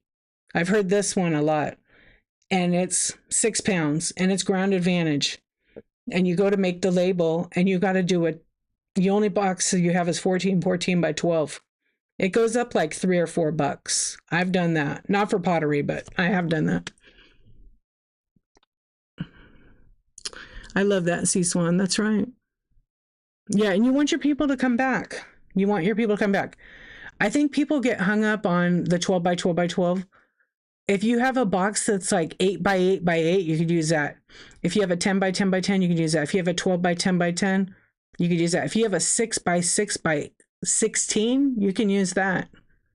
As long as it's under the 1728 cubic inches. Okay, it's volume. It's volume. Okay, what are you filling in there? Basically, that's how they're calculating the 1728. Some people like to take the box length and width and height and add it together. Don't do that. That's going to mess you up with the whatnot calculation. That is incorrect information. Yeah. And so in the Living Bliss and Myself shipping thing, that's what we'll teach about. Yeah, it can be confusing. So give yourself some grace. You're going to learn all the things. Also, Whatnot has a seller hub. And if you go to seller.whatnot.com, it'll take you right into the seller hub. There's a ton of tutorials. I highly recommend you go watch every single one of them. The tutorials are really fantastic. They're very short. They're very fast. So I suggest before you have a live, if you go to the seller hub, the pre-show, okay? There's Seller Academy, but this is in the seller hub. This is the videos. This is where they're at. Inside, if you go to seller.whatnot.com, you go in, there's tutorials, there's pre-show, showtime, shipping, and up-level your day-to-day. Go watch all of them. Go watch all of them. I have a bunch on my YouTube channel too. The pre-show ones are good because it shows you how to schedule your show, add your listing, share your show, and stream with OBS. That's like an extra, okay? Showtime basically just shows you like how to stand out, add sweeteners, which is like marketing tools, and then promoting your show in Whatnot. You pay for it, okay? And then there's shipping. Shipping videos, I recommend watching them like 5 times each.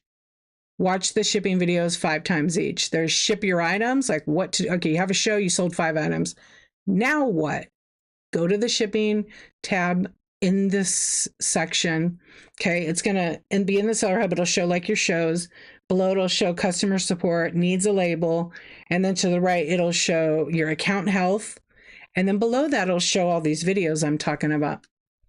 It'll show ship your items, shipping profiles, shipping options, bundle shipments, and edit shipments. And if your stuff starts bundling all together and you're like, oh my gosh, it bundled, but I'm like 2 pounds, I'm 2 pounds off.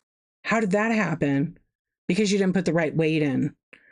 Just remember, when I have a pack of cards like this is 0 to 1 ounces, but sometimes I put it 1 to 3 ounces and it'll be in plain white envelope. If I get an item like this, which is 1 pound, which is a flower frog, this is 1 pound by itself. I got to add a box for that. Because it's big, it's going to be a 6 by 6 by 6 because I want enough cushion around it. Actually, it probably is going to be a bigger box than that. Yeah, it's because I need to have 2 inches around each side. So this is an 8.6. This is probably 8.64 box.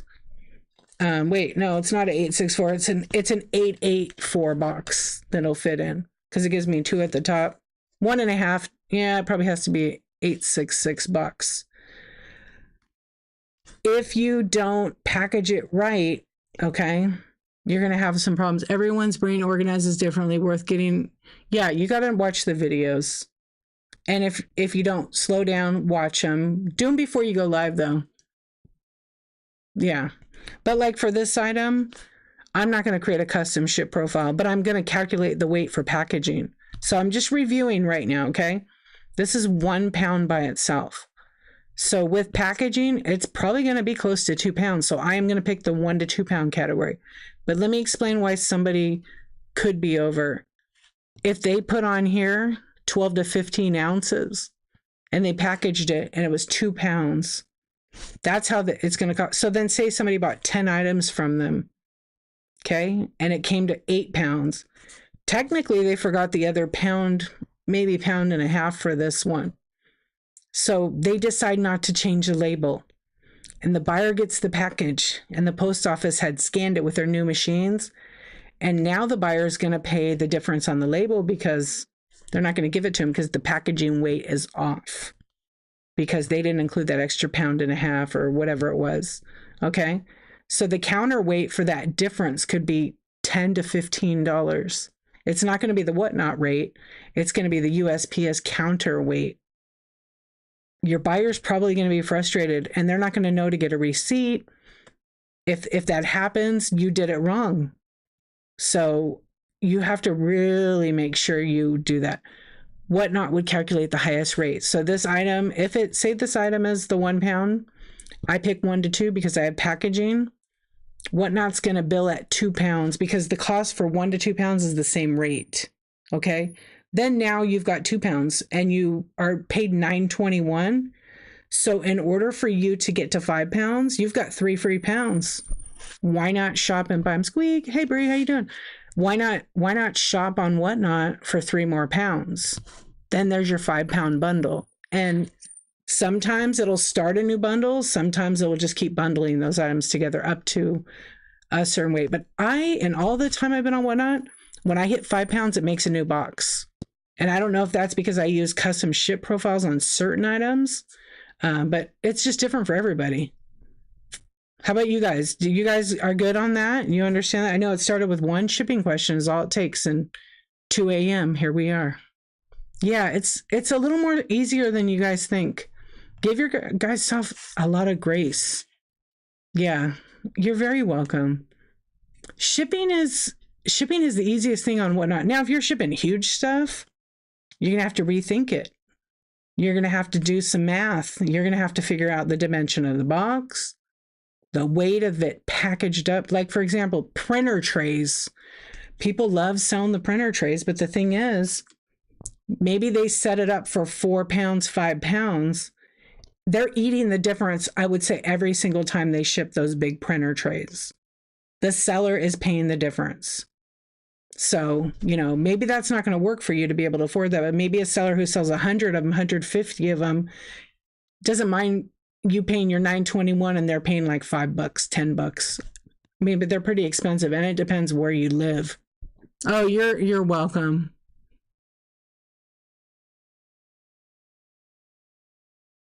Yeah, you don't know how they ship fishing rods? I don't know. I don't know if I want to know. There are ways. Some of the fishing poles come apart and then they go in a box that's, 20 something inches, but it's like they have those triangle priority mail boxes that discontinued, but they still can use them. Yeah, big ass expensive custom shipping profiles. Right? It's still, yeah. Tube mailer, yeah. I know, it's crazy, but like, again, the sellers who are selling these kind of things, they're eating a lot of shipping money, I'm pretty sure. Plants are crazy. Like, I remember I bought a plant on Whatnot. It was humongous, and it cost me $9.21, and I didn't have extra postage, and the shipping was accurate, but the way they packaged it, it was awesome. Yeah. Hold on, I'm going to go back up. Oh, no wonder why. Well, this was a while ago when they didn't have that. Yeah, no problem. Rising Sun Woman, you're welcome. Thank you. Hey, Bonnie, thank you. Yeah, You'll learn, you guys. Just give yourself a break. Watch some of the shows and see what they're saying. There are a lot of chat shows on Whatnot. Not everybody's going to give you the advice you need to hear for your business. They're going to give you what works for them. So keep in mind that, okay? It's really important. And maybe they're doing it right for them. Just remember, you're starting out. If you're new, it might not work for you that way. And you could use you could lose a shitload of money. I'm not going to lie there. Callie, what's up? You're stressing. Just think, don't flip and joy. Don't stress out. You should be spreading joy. Talk to your packaging stuff. Talk to your Whatnot. Why are we all awake? I don't know. Yeah, I know it's not that late. It's only 2. Yeah, talk to your packaging. Tell it, okay, baby, come on. We're gonna do this good tonight. We're gonna get our shipping right. We're gonna enter our items. Again, if you're doing like unboxings, it's totally different. You're gonna have to be a little organized. Maybe you can't be though. Maybe you're a storage seller. You want to break into storage selling. It's different for everyone. Just remember that. I always say this to new sellers. Watch other sellers that sell stuff like you. Yeah, it's 5 for you East Coasters. Are you guys up for the morning? Well, now you've been up all night. Will my customer have to pay the difference? She had 2 heart shows. If you didn't put the correct weight on it, or it's in too big of a box and you didn't change the dimensions, she might. It might slip through, but you're going to have to work on that, because when you say heart shelves, I don't know how big they are or anything like that. Are they over 5 pounds? Yeah, up all night. That's right. You don't get I'm a insomniac, but I have been sleepy. I was really tired when I came on tonight. I've been on for 2 hours. Who has time for? I'll sleep when I always say I'll sleep when I'm dead, but hasn't been my exact words of choice lately. Yeah. Break into storage selling. Should I try it? Your dog woke you up? Yeah, there isn't any time for sleep because you guys have FOMO, I think, sometimes. I think we all kind of have it, no? My day job is actually a night job. Is it? What's going on with YouTube? Let's see. I haven't checked over there. Oh, what's up, YouTube? What were you guys asking me? Hold on, please. Am I just going to ignore you? Yeah, I guess I did. Sorry. Your brain doesn't rest much? Janet, hi, how are you, friend? How you feeling? Do you do a lot of shows that are like this, mostly talk? I went away for a while to watch some. No. Well, to be honest, yeah, I have actually for like the last several weeks, to be honest. Yeah, my mom passed away almost a month ago, so I've kind of like just been doing chat shows. Yeah, because I've been doing short shows.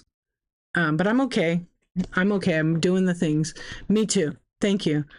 Yeah. So, but I do a chat show every Tuesday. I took a couple weeks off, but I'm doing a 1,000 days challenge. So I've been live every day for 442 days. And because it's social media selling, yeah, you can do anything you want on Whatnot. Obviously within reason. You got to follow the rules. I always have something for sale. I have a buy it now with like 700 plus items in it. I'm selling mini brands, vintage decor, little minis, blind boxes, ripper ship, sports cards. There's some Pokemon in the buy it now, but not too much right now, and all kinds of other random items. I know it's been 442 Ds. So I started this challenge because I was going to quit Whatnot, you guys. I was going to quit. And I've shared the story why I was going to quit, but I'm not going to relive it right now. But just put it this way. There was, oh, thanks. There was a bully, a very shitty bully, but I almost quit. And then when I realized they were going to win if I quit, I couldn't let them win. And I'm not a quitter. So I started this challenge. I don't know how it even happened, but it happened. And me too. Thank you. And anyway, I did 365 projects with photography because I'm a photographer. Why couldn't I apply that knowledge to whatnot? So I started going live June 1st, 2024, and I did a 365. I went live every day for a year. And I was consistent with that. I did a lot of selling in the beginning of it. And once I hit June, I had a stream and I had a bunch of giveaways in these mailboxes, these little mailboxes. And in there was the answer of what I was going to do when I had my 365 show. And Tina, I think Tina got it, but I kept the sticker on the wall that I was going to do 1,000 days. So now I'm almost halfway there. I'm almost halfway there. It hasn't been easy. It's been hard. Like when I want to give up, especially right now, it's hard as hell to be live. But when I show up and all my friends are here and I make new friends, I just keep going. Yeah. So like the other night I had a Ripper Ship selling show. It was great. How do you not read it? I just don't. I have a lot of stuff. I constantly source. Yep. 558 days to go. Whoop whoop. Thank you, Gretchen. Yeah. Look, people say, and also there's people that are like, no way, I couldn't go live every day. I got to be selling and making money. I'm making money every day on this platform and other platforms. Heart center soul. If I can look, I showed up even when my life and my world was crumbling apart, you guys. It's been hard. And I want to say I quit, but I can't. Yeah, I do. I mean, I guess you could call it full time. Technically, it's not full time. I have a whole other job. Yeah, I didn't give up. I even went live like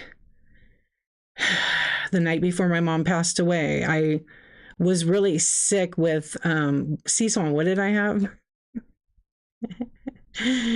I had they made fun of me actually. It was funny though. The bubonic plague, leprosy. I know. I appreciate you guys. The sheets. I had the sheets, leprosy. They love me. Anyway, I was really sick. I don't remember being live every day. And then the night or the day, my mom, I was in my car and my lights started flickering crazy and everybody's like, you better go. And then my mom died later that morning. And I didn't go live that night until late because I slept for 14 hours. I'd been awake for, I don't know, like 48 hours or something. I had like a little cat nap here and there. And I just kept going.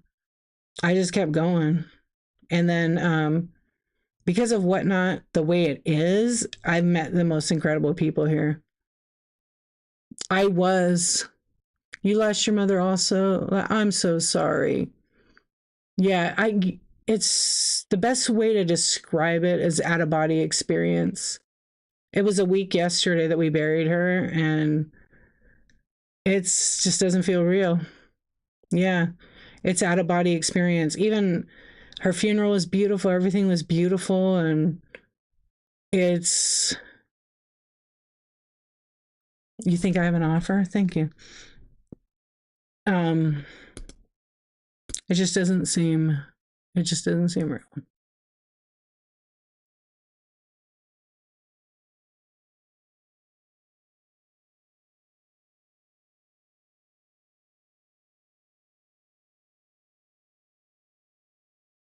All right, we could do that. I'll accept your offer. Thank you very much, Heart Centered Soul. Thank you for your purchase. Sometimes the offers, hold on. Yeah, sometimes offers don't go through. Hold on, please. Yeah, they like glitch. Yeah, but anyways, I'd say out of body experience is probably the best way to describe it. Yeah, so I slept for such a long time. A month. I don't know. It's just I mean, I don't have regrets or anything like that. Your parents' 64th wedding anniversary. That's amazing. And what a gift. You have them both, right? Yeah. I don't know how long it's going to take me. I know that um it's going to suck. It it fucking sucks. I'm going to be real. It sucks and it sucks and every day it's going to suck until it doesn't suck anymore and it'll get easier. I'll never be without my mom. I see signs all the time. Yeah. No, I know it wasn't you. You told. Thank you for telling me about the offer. Just Jujubee. Thank you so much for your purchase. And I would say I think it's your first purchase, so thank you so much. Um, you lost your husband to lung cancer in 2019. It's still fresh. Yeah, of course. This month it was like 31 years. My dad passed away. It's really weird to think that we buried both our parents in the same month, just 30, almost 31 years apart. Yeah. The one thing I kept with my whatnot consistently, and I mean, Cecil could tell you, and anybody else who's been here since, is I've always kept a safe space. No BS, no drama, no name dropping, talking smack about other sellers. Like, I kick people out when they do that. I just don't like that. We all got drama in our lives. We all got shit that's happened to us. I always just want to keep this space safe. It's just really important to me. And sometimes we share stuff that, I don't stream it to YouTube. It's just right here, who's in the room kind of thing. And I'm really with my healthy boundaries. Yeah, just some, and not too many things are like off topic. It's just, you know, one of the things I always say is not everybody has earned the right to hear your story. Um, and you feel comfortable in your own stream what you want to share. Like, I don't share too much of my personal life, my whole life, but my mom was a big part of me and who I am. I have talked about my mom since I started whatnot. Yeah. So I just want to always keep it that way, always a safe space and healthy. And, just know you never know what someone else is going through on the other side. You could say the right words that change their life and help them. And I want to be that kind of person. I want to be better than I was yesterday. And it's a lot of work. I'm not perfect. I make mistakes all the time. That's how I learn about myself. Oh, thank you, Heart Centered Soul. My mom was Whatnot's best employee. Yeah, she thought she worked there. She is, Janet, for sure. It's been 47 years since your mom passed away. She's always with you, too. I can just go look in the mirror. Although I did not look like my mom. My sister really does, and her daughter do. Yeah, my sister sells on here. Yep. Yeah, she was a great mom. And I'll miss everything about her. Even when she was sassy oh, my mom was sassy. Yeah, I'll miss her being dirty. She had like some dirty jokes. I'll miss that. There's so many things. Her smile probably is the most. My mom, like some of us have great parents. Some of us do not have parents that were very good to us. I was lucky. I had a great mom. And I did so much stuff with her. Actually, I found a card.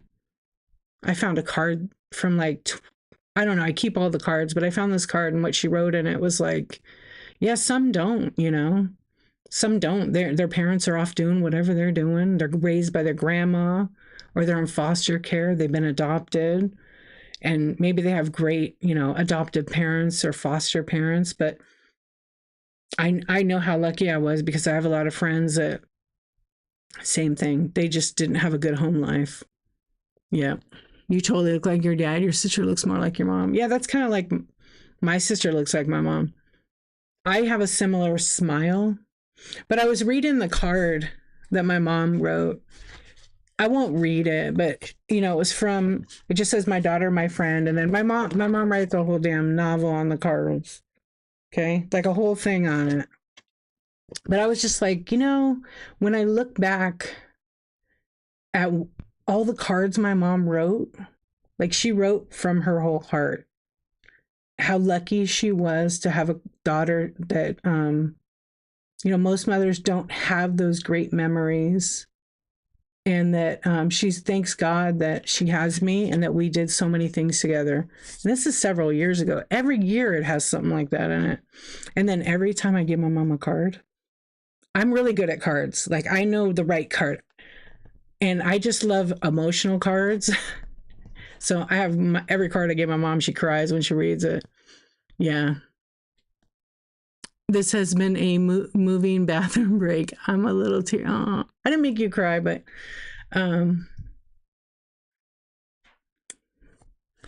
yeah. I mean, I don't know. I'm a sentimental kind of chick. Hey, Linda Ken, how you doing? Welcome in. Thank you for the raid. Is the raid button working? Yeah. Thank you, C Swan. I don't know. Some nights it's nice to just chat. Some nights it's nice to just chat, you know? Whatnot's more than a selling platform. Oh, for sure, for sure. Let us know when your next show is and what you'll be selling. You will miss it now. Later it will become beautiful stories. You will share right memories down to past year. Actually, you guys want to know what I've been doing? I started another YouTube channel about grief and the loss of my mom, but it's not public. I'm creating these videos every day and where I am with my grief because I feel like it's my duty to honor my mom and not let the stories die with her. Yeah, I think it's super important. I'm the genealogist. I'm the memory keeper. I always have been. It's my duty to share the stories. I have a lot. Yeah. Whatnot is like family for sure. You buried your parents in August, 5 years apart. Dad's been gone 15 years, mom 20. GR. Yeah.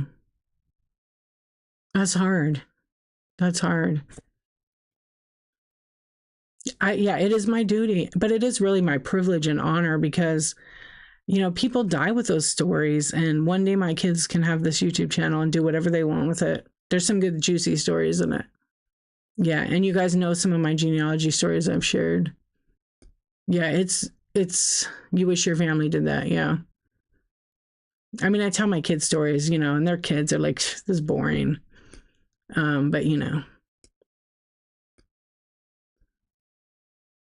you record your journey for a while now on YouTube though. I figured YouTube's probably not going anywhere. It's unpublished, so all they have to do is, you know, I actually made it so it's gonna publish after my death. So I'm gonna be 110, so I set it to publish in like a lot of years. So they don't have to do anything. It'll just be a surprise. Yeah. What's up, Libby's? How you doing, neighbor? Yeah, I did. You know, like I don't know. So we'll just see. Yeah, but I set a date for it to publish. Yeah. You're the record keeper now, too.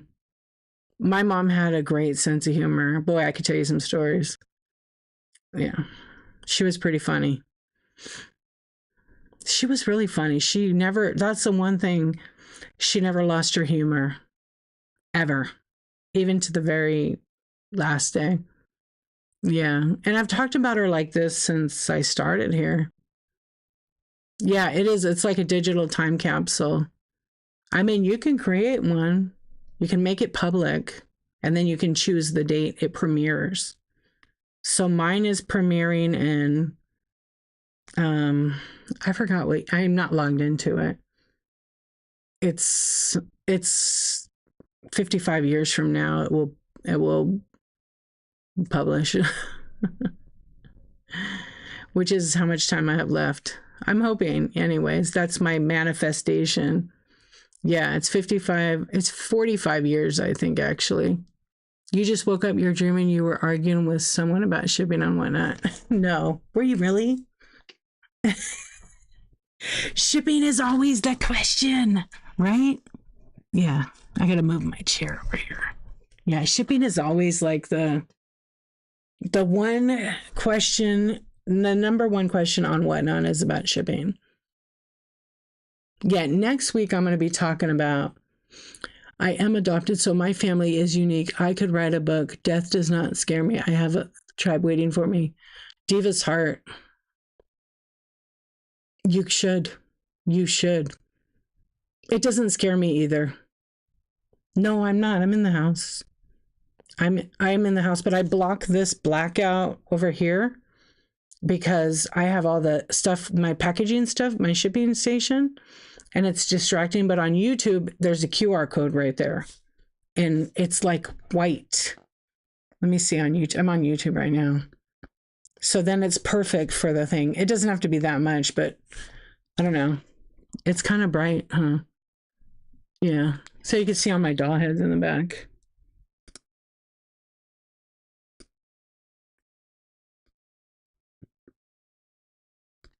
There, we don't need that camera on anymore. It's good on the eyes when it's just that. We could go to space. We could go, let's do something cool tonight. I'll change it.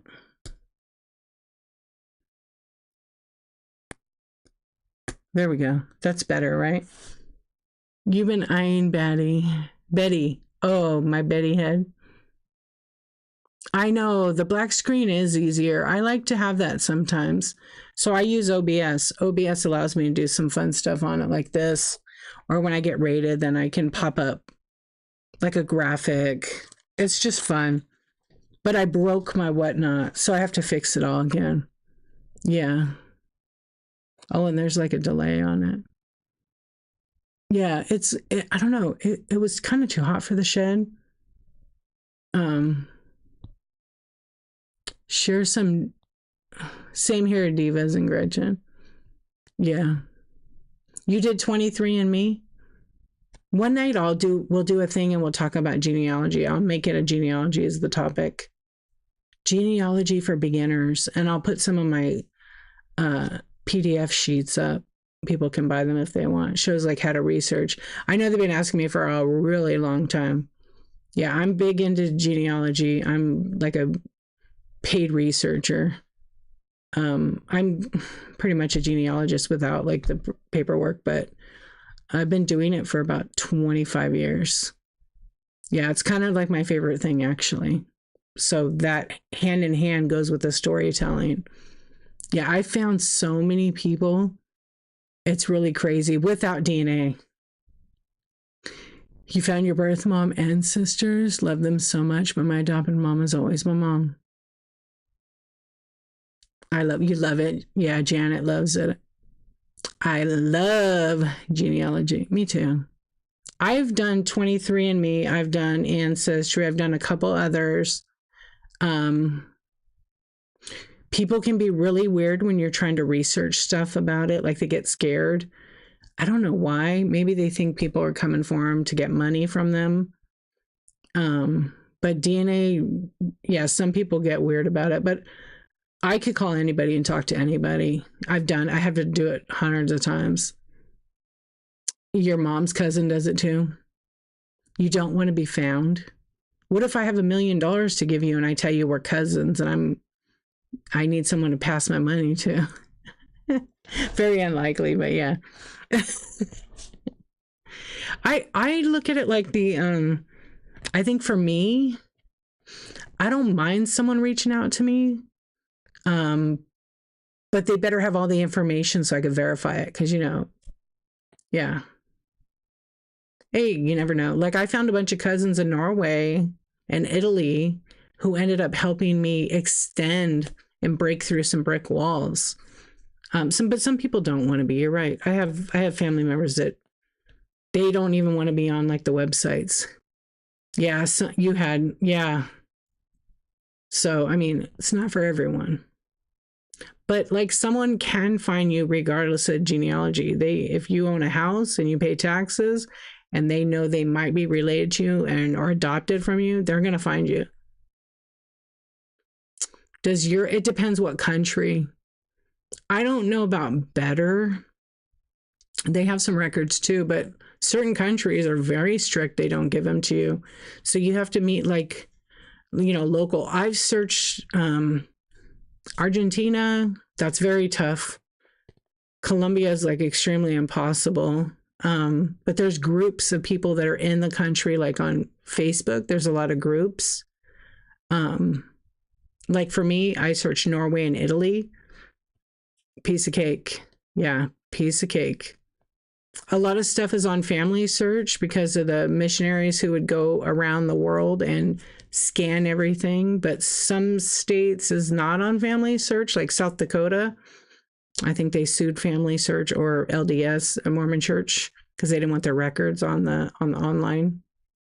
Yeah, so they might be on there now, but I know they weren't. Yeah, it is sometimes about who you know, like the old school genealogists. I used to call them on the phone. I mean, a lot of them have passed away because they would give the information freely. But the ones I used to know in South Dakota, North Dakota, New York, they've all passed away. So now everything's like through their system. They used to tell me on the phone. And they're like, "Do you want the thing? I'll mail it to you. I'll make a copy of the book," and they're text it to me. But not anymore. They can't. My aunt wanted to find out if she is really my mother's sister. Okay, wait. My aunt wanted to find out if she's really my mother's sister. Which do you think would be the cheapest way? Well, I would wait until they're on sale, like around Thanksgiving, and I would buy the Ancestry one. Yeah, I would buy Ancestry.com's DNA test. And DNA does not lie, it's accurate. I just like Ancestry because it's a bigger database. 23andMe is good too, but you could probably get one like, during Thanksgiving time. I don't know. They're pretty cheap now. Are there any good ways to digitize it? Like, what do you mean? You mean the DNA results? You can download reports. You're welcome. Your info. But like, what kind of format do you want? Like your family tree? Because your family tree is always, I would say almost always different than your DNA family tree. Because great, great, great grandma, maybe she had a different baby daddy. Oh, for your tree. You would have to input it and print it out or get some kind of software that works on your computer. I use Reunion, but there's some free ones. There's tons. I know. I actually organized mine in a binder by surname. I have 15 of them. I have a lot. I do my core people, my grandparents on my mom's side. So mother, father each have a binder. And then there's about 3 or 4 binders per surname going back to the 1400s on that side. And then on my Norwegian side, I have both grandparents and these are 6-inch binders. These aren't little 3-inch. These are big 6-inch ones. And then I have it tabbed out and my tree folds out for that family. And then it's color coded. It's very organized. So the Italians are getting red because they just are. The Norwegians are by the water, right? So I put them in like blue and yellow. And then I think I have red and green for the Italians. Yeah. And then it pretty much expands from there. But they're big. The red and green are 6-inch and the blue and yellow are 6-inch. And then on my husband's side, I also have to track I'm doing orange and black. And I've taken all the paperwork and put it in by person. And then, so whatever I have on his grandparents, that's all in the one folder. And then when I go to the family, I have one page I've made, and then it shows the mother, the father, and all their children. And then it's on each person. Yeah, it's so much papers. It's like, so I've taken all that info and I put it in a family tree. I built my own. I actually used to have my own app for that. You would pay for a class. Yeah, to like get organized with it. Yeah, that would be like a good idea to do that. I have thought about it before. Research, I don't really want to do that because it's very expensive. Yeah.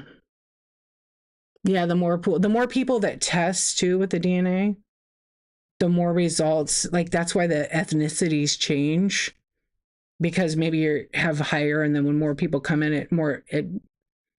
it kind of like maybe you have a higher percentage until more people test. It's hard to explain it. Your mom's family tree boxes are organized how she thinks, right? You need to organize it how you think. Oh, she did the color surname thing. It helped me so much. How did I come about that? Let me think. I saw a picture of this lady. It was in one of my genealogy groups, and she had this den in her house. It was spectacular. She had pictures on the wall. It was actually I have the picture somewhere. I took a screenshot of it. She had a tree drawn on the wall. And then she had a family tree with pictures on that tree on her wall.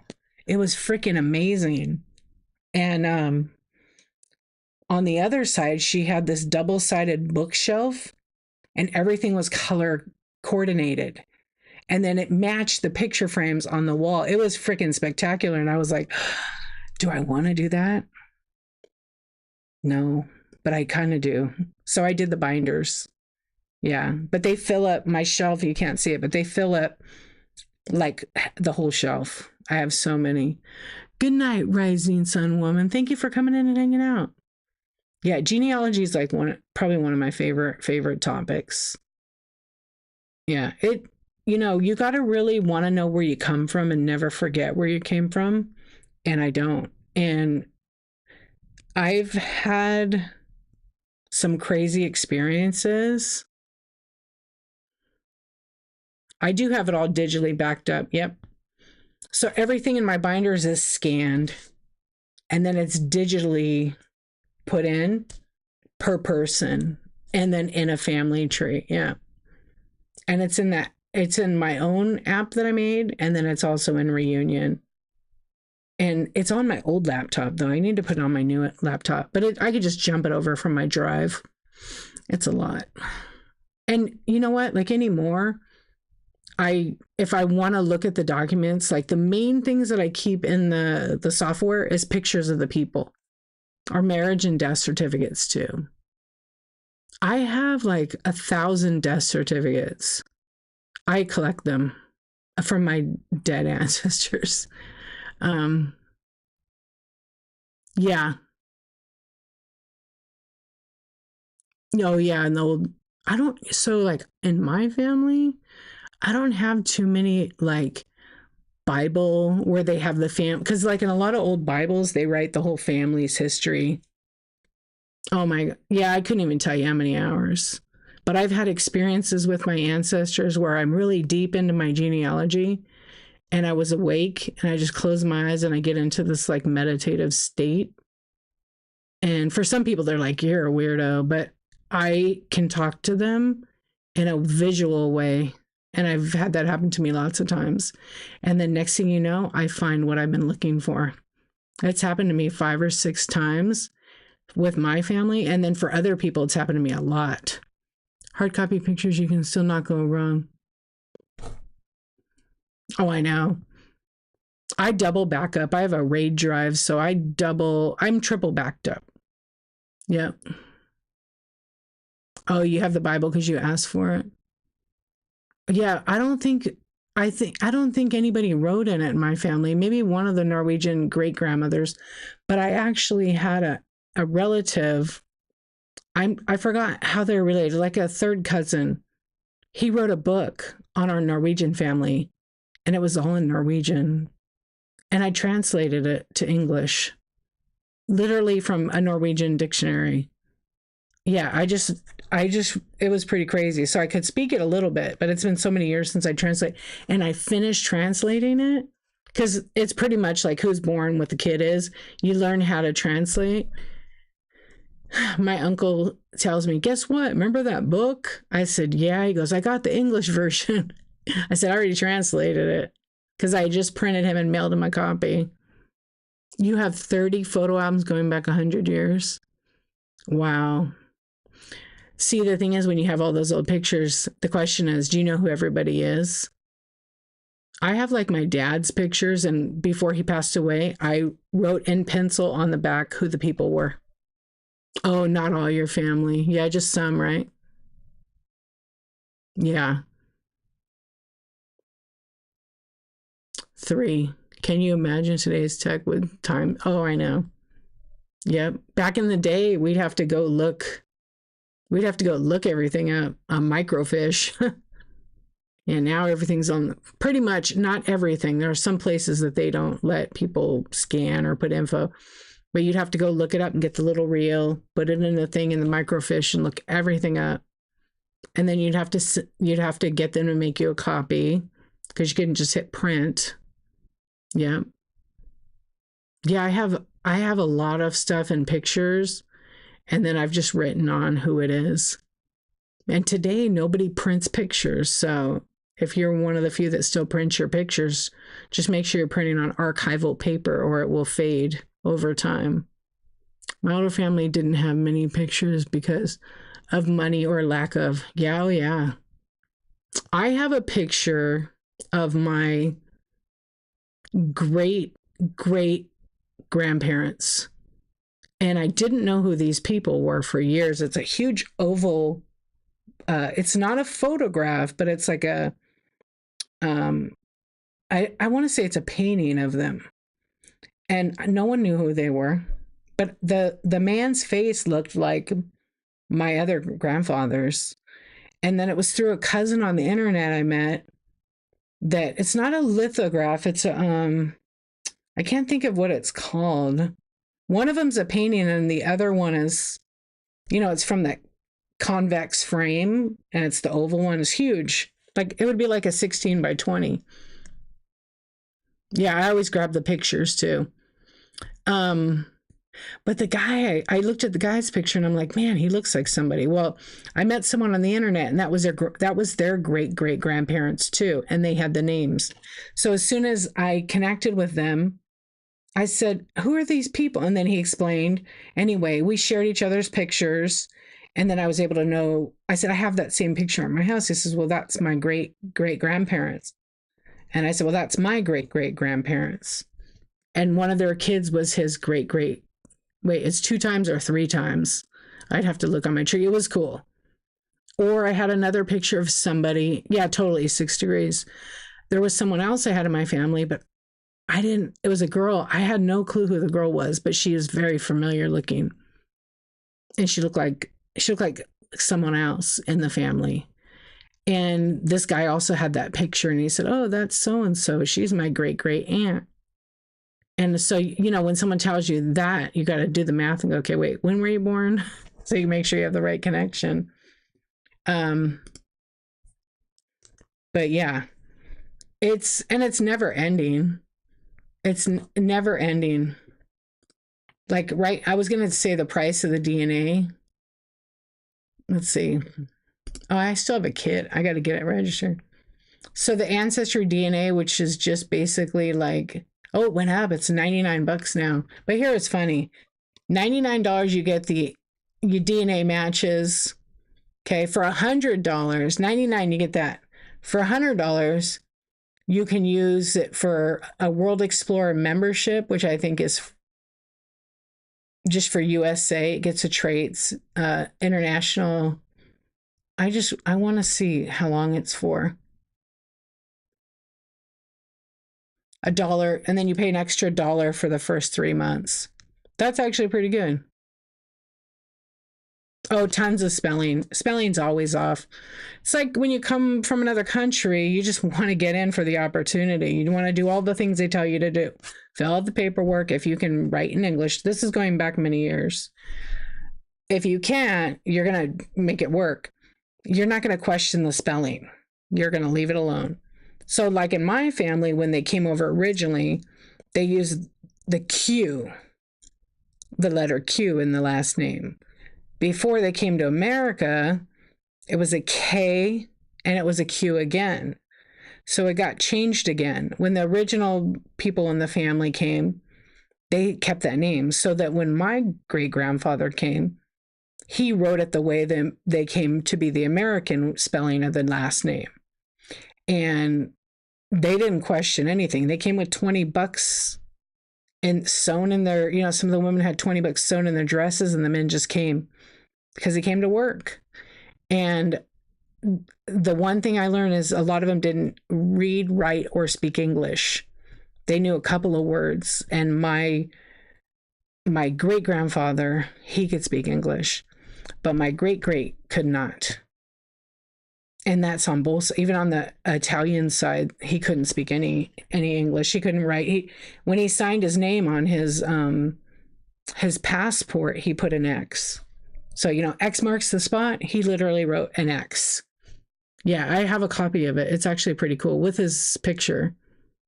It's very, very, very special to me. Yeah, but there's so many spellings that are like off. And then when I look and I read the original documents, because sometimes you can find their application for citizenship, for naturalization, and they fill out some information in there that might not be on another document. It's pretty cool to see that. For those that don't know, we are all related or close by.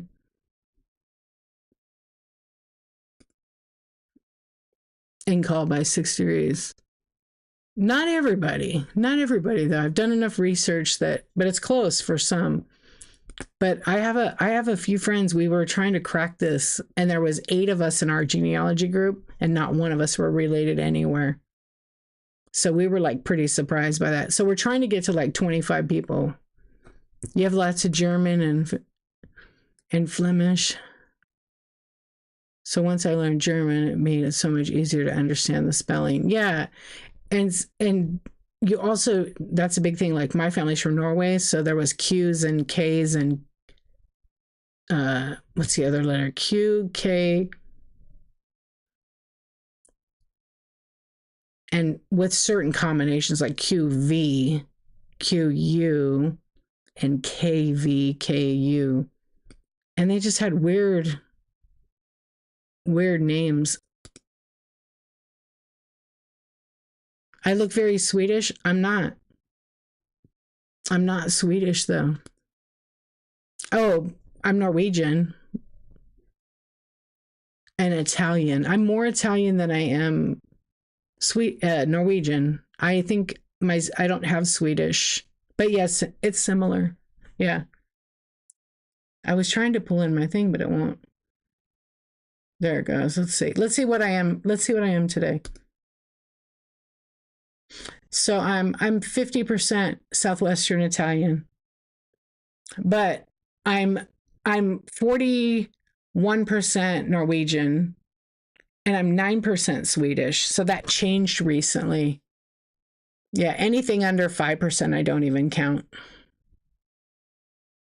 As you get older, I can't read the cursive. It is hard. Yeah. The Italian, I know, I don't know why or how that came about. Maybe that's because I talk, yeah, someone told me that before. But it was interesting though. I was about 60% Italian. And then it changed. The more people that test, it changes it. So my family is from, let's see what the map says here. I know where we're from. Yeah, my mom did her DNA. She's on the top. And then my mom was like 98% Italian. Anzo, I don't have any of that. Where are you from? Yeah, so Italy, they're from Calabria. Yeah, the Calabres. You haven't done the 23andMe thing yet? I'm afraid there's a hidden family secret in there. No, hey, you're from Cleveland. I have some family in Cleveland. See, maybe we're related. Yeah, but I don't think I have any Anzo. Oh, but you live in Portage now. They were from, I'm trying to think where they were from over in Cleveland. No, I mean, not where they did live in Cleveland. Oh, okay. Hello, friends, just popping in. I mean, it could be Peg. Maybe you're right. I mean, there are a few people that probably are. Yeah, and the more people that get on the app, you'll find more connections. Oh, you're fine. You're fine. I figured you just did that. You don't want no one to read that. Let me see. I have I have about 35 people under my DNA because I manage a lot of people that I've helped. Um, let's see. I want to see my mom's percentage of my aunts. Yeah, my mom was 96% Italian. She was 100 and then it changed to 98. Now she's 96% Southern Italian and 2% Spain, but I don't count anything under 5. And then let's see. Oh, I don't think I have my aunt under here.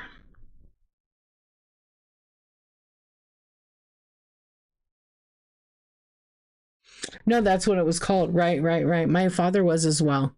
My father was as well. Oh, I always tease my husband. Yeah, great dinner at their house. Heck yeah. I always tell my husband, I'm more Italian than you. I am. He's Italian. He's Sicilian, though. 9 kids. Oh, yeah. Yeah, always the meatballs and the sauce. I have a lot of cousins that live like in Michigan. Actually, I have a lot of cousins live in every state. But Michigan, my mom's side, they all live over there. Some live in Cleveland. Plus me, it was great. I love that. I love language. Sometimes there's an exact word with specific meaning. Does anybody here speak other languages? You're from Michigan? I love that. I went there twice. I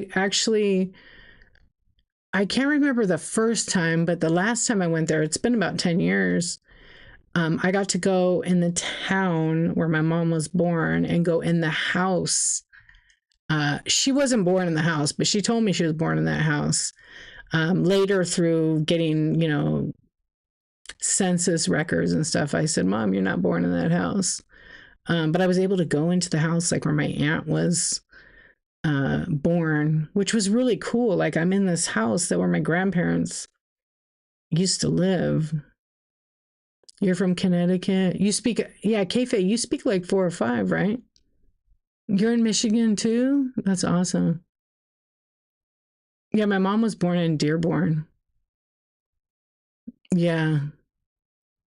I was starting to speak, I speak like Spanish, but I'm not fluent or anything. And I was learning some Italian. I got to get back on that.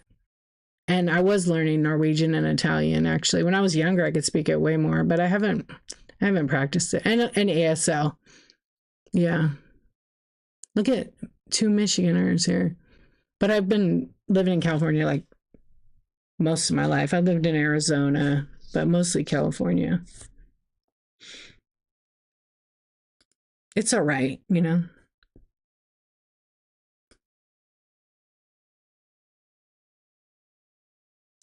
After doing this for so long, have you developed the ability to look at people and see their heritage? No, because not everybody looks like what their ethnicity is. So it's kind of hard to gauge that a lot of times. To be real, some people yes, but most people it's hard. Yeah, because if you like, I mean, some people like I can see, okay, yeah, they're definitely like European of some sort, Swedish, but like Latin people that are from Mexico or Guatemala or different places or Spain or Portugal, it's really hard to do that. Because there's so many different places. I don't know. That's a really good question, Libby's. Yeah, you did, right? Okay. I know I need to brush up. My kids are like, dude, Duolingo, mom, because they're both on like 200 days. They're trying to learn. Well, they speak French, which is pretty cool. But I told them learn Italian and definitely learn Spanish. You're Hungarian only mother's side and Lakota Sioux my father's side. Oh, what a combination! Do you speak Hungarian? I have a friend that their family, you do. So I have this friend, her name is Kathy, and her sister, very little. Yeah, their parents spoke it and they did too. And then they would teach me all the bad words. I don't remember any of the bad words now, but yeah. Oh, I know. Maybe I'll have Italian food tomorrow.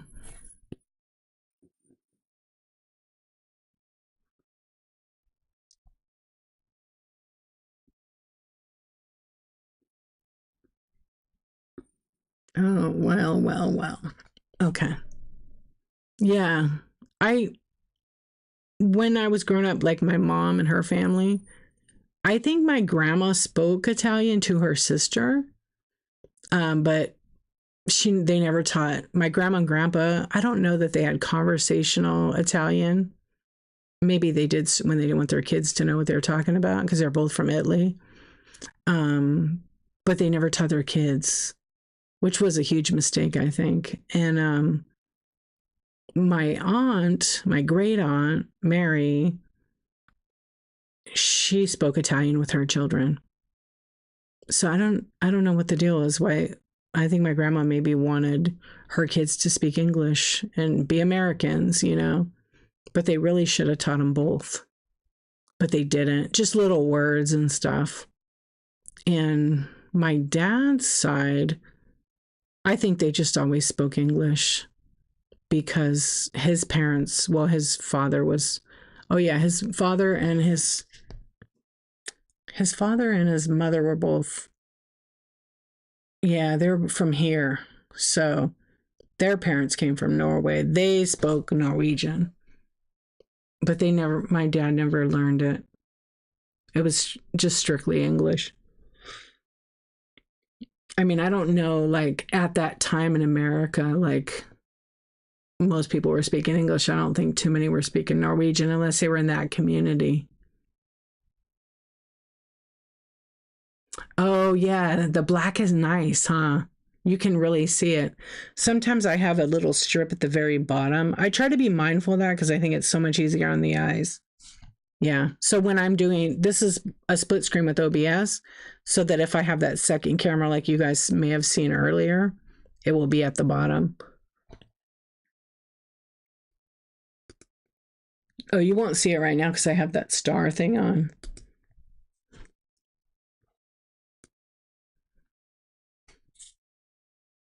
Did it do it? There we go.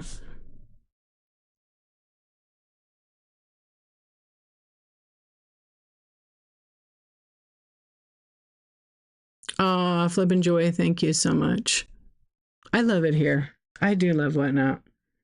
Yeah, sometimes we could we could talk and hang out. Sometimes I'll have some coffee in the middle of the night. We just talk about whatever. I hadn't talked about genealogy in a long time. I do like to tell stories. I appreciate you guys. I always want to make sure I let you know that I appreciate you guys being here. You could be sleeping, you could be anywhere, but you hung out here, so I appreciate that. Yeah, you never know what we're going to talk about in one given night. Sometimes I'll tell some stories. I talked about like my great grandmother, and she came from Italy, and she's my hero, one of my heroes.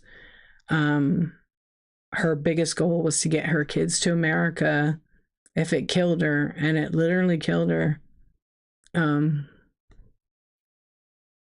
Your 90 night great, wait, what was I? 80 teller. I do appreciate that. And she died, she was one of 500 adults who died at Ellis Island, and her name was Rosa, and was 38. Anyway, I had a whole experience. I'll talk about it another time, but she's someone I look up to. I have her picture behind me on the shelf, and she was 38 when she passed away with 3 children. Oh, thank you, Flip and Joy. That's so nice. I don't know. I just like those stories. I wish I had tons more. I mean, I do. When I pull up my genealogy books, there's so many damn stories. Strong women run in your family too. Yeah, your grandma is Rosella. My oldest is Melanie Rose. I love that name. Do you have some kind of audio or written record of all the things you know in the stories? That's what I'm doing with this new YouTube channel. with the new YouTube channel, I'm telling those stories. Um, and I have I should, huh? I do have my mom. I actually have busted out my interviews of my mom because if anything happens to me, those stories are going to die with me. But my mom has a sister who was a couple years younger than her, and I need her in my life, and she's always been in my life. And she needs me. So she's a good storyteller too. So I told her that I want to do some interviews of her now. And so she said, okay. She said, where are you going to put them? I said, on YouTube. Where else? Don't worry. They're going to come out after we're all dead. And she said, okay. Yeah. But she does have some of the good stories. I have a bunch of video of my mom telling stories of, like the family stories or when they came here. Also, my grandma, I think I'm going to read her story. I'm going to create a video, a documentary, so to speak. Yeah, I bet. She's my last auntie. Yeah, I mean, she'll be 82. But she takes care of herself. She golfs like every week, a couple times. She walks a lot. She's very active. She also eats pretty good. The occasional chocolate cake queen, but she's really into genealogy too. Yeah, she's really into it. You're Aunt Peg. I love it.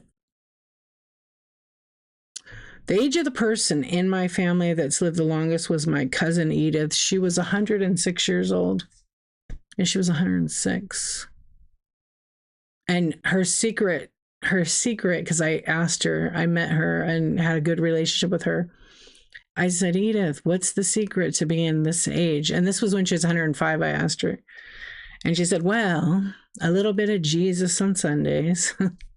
She never got married. She didn't want no man to tell her what to do. So no stress of that. So she never had kids or anything. She was one of 13 children, so all her siblings had kids. That was plenty for her. She was a school teacher. But she joked with me and said, well, a little bit of whiskey on Sundays. I don't think she drank, but she would joke. Yeah, she was 106 years old. So that's why I said I could live to be 110. Just a nip. Just a little tip, a little sip. Yeah. Yeah. She was funny. And then her sister-in-law, she was named Helen. And I met her. I think she was about the same age. She might have been 103. But she was a cousin who married into the family. Okay. Get it? Yeah. Related somehow. You knew it would. Yeah, it does.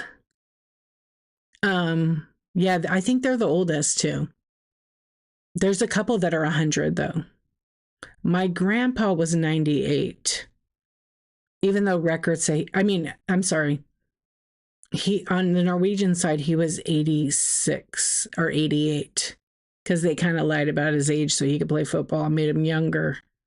But then I ended up finding him in the digital archive, which is the Norwegian like ancestry kind of thing, their record thing. And I was like, wait a minute. And then I met a lady in Norway who was like, I just call her my cousin Liv.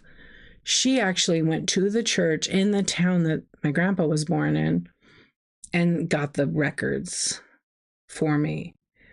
When my grandpa said the town burned down, I guess that book was saved. Half of my storage unit is two sisters lived together, never married, worked, and retired from railroad industry and traveled the world and lived long crafter. Oh, wow. I love that. Thank you, C Swan. I love it. Yeah, it's really interesting. We all have, the thing is, even if we think our life is boring, it may not be to someone else, and we all have a story.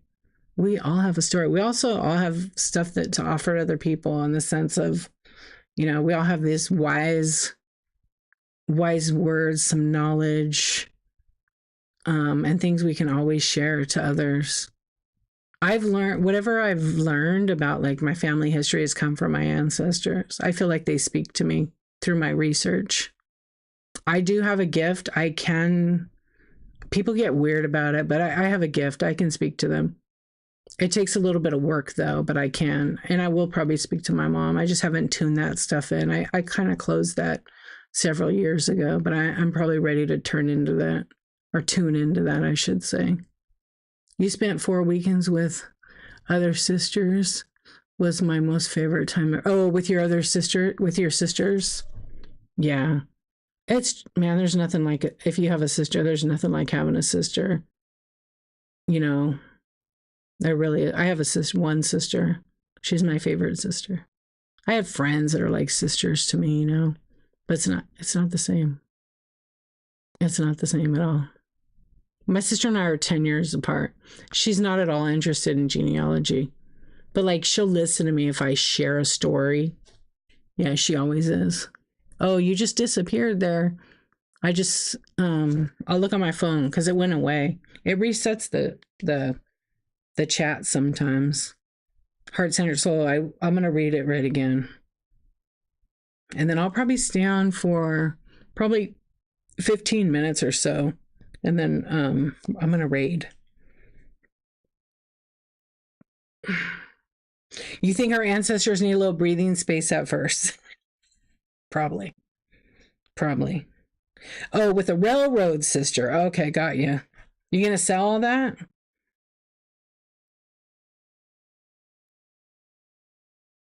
She's not nice.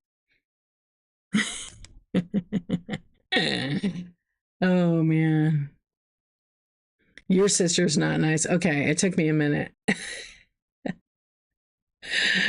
Yeah. I love like all the stories. Like it's fascinating to me how many people how many people like have these stories and you know, they I don't know, that they don't share it. They don't talk about it.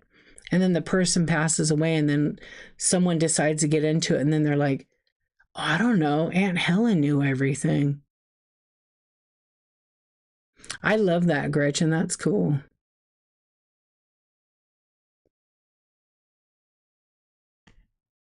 You believe your sister's an old lasting soulmate. I love that. Yeah, I don't know, like I know a lot of stories and I think like with my so I was kind of getting at this. My grandma wrote out. My grandma was 6 years old when she came to America with her mother, her sister, and her brother, and they were coming here for all the opportunities. But on the ship, my mother's mother, Rosa, the one that's my hero, got sick because, and I just was talking about this a week or so, a couple of nights ago. Um, she got sick because in the time frame that they came in, they left December 29th, 1919, and arrived in America about 2 weeks later in January 17th, I think, or 16th is when they arrived. But because there was a strike at the time at Ellis Island, which you won't find this in any documents, I had to go to Ellis Island's archives to find this out. And then newspapers.org, I found them, or .com, I found a whole bunch of stuff in there. There was a strike. There wasn't enough employees to go through all the immigrants and check them for lice and all the things and let them in. So people on the ship sat there in the ship in January when it's like, freezing weather with very little to keep them warm. So my great grandmother, my grandmother, the two kids, they were eating rice and water. Pretty soon they ran out of food. So when it came their time, it was like 3.5, 4 days that they were able to dock and then start a health inspection on the ship. My great grandmother was so sick, she had to be carried out on a stretcher. So she never actually got to touch American soil. She said if it killed her getting her kids to America, that's what was going to happen. And she came to America. She was put in the Ellis Island Hospital, separated from her daughter, my grandmother, who was 6. She had pneumonia, my grandmother. Both were very ill. And my great grandmother died at Ellis Island in the Ellis Island Hospital. There were 2 hospitals at the time. And She's buried in Queens, and my grandma got raised somewhere else, but my grandmother remembered everything. So she wrote about 20 pages on paper of that journey. I think I'm going to be making a documentary because I got some old footage of the ship. Don't even ask how I got it. I got it from some archivist guy um, a long time ago. And so I'm going to work with an illustrator and I'm going to read that and make a video of that and show pictures of them. And I only have a handful of pictures. I wish it could be in my grandmother's voice, but I mean, I have her voice, but I don't think it can be. And I wouldn't want to use AI for that. You're having your buyers send me a picture of their Xmas tree for the ornaments. Going to share surviving. Oh, that's cool. She'll love it. Yes. The house we live in now is 120-year-old bubble glass. No way. That is so cool. I love that.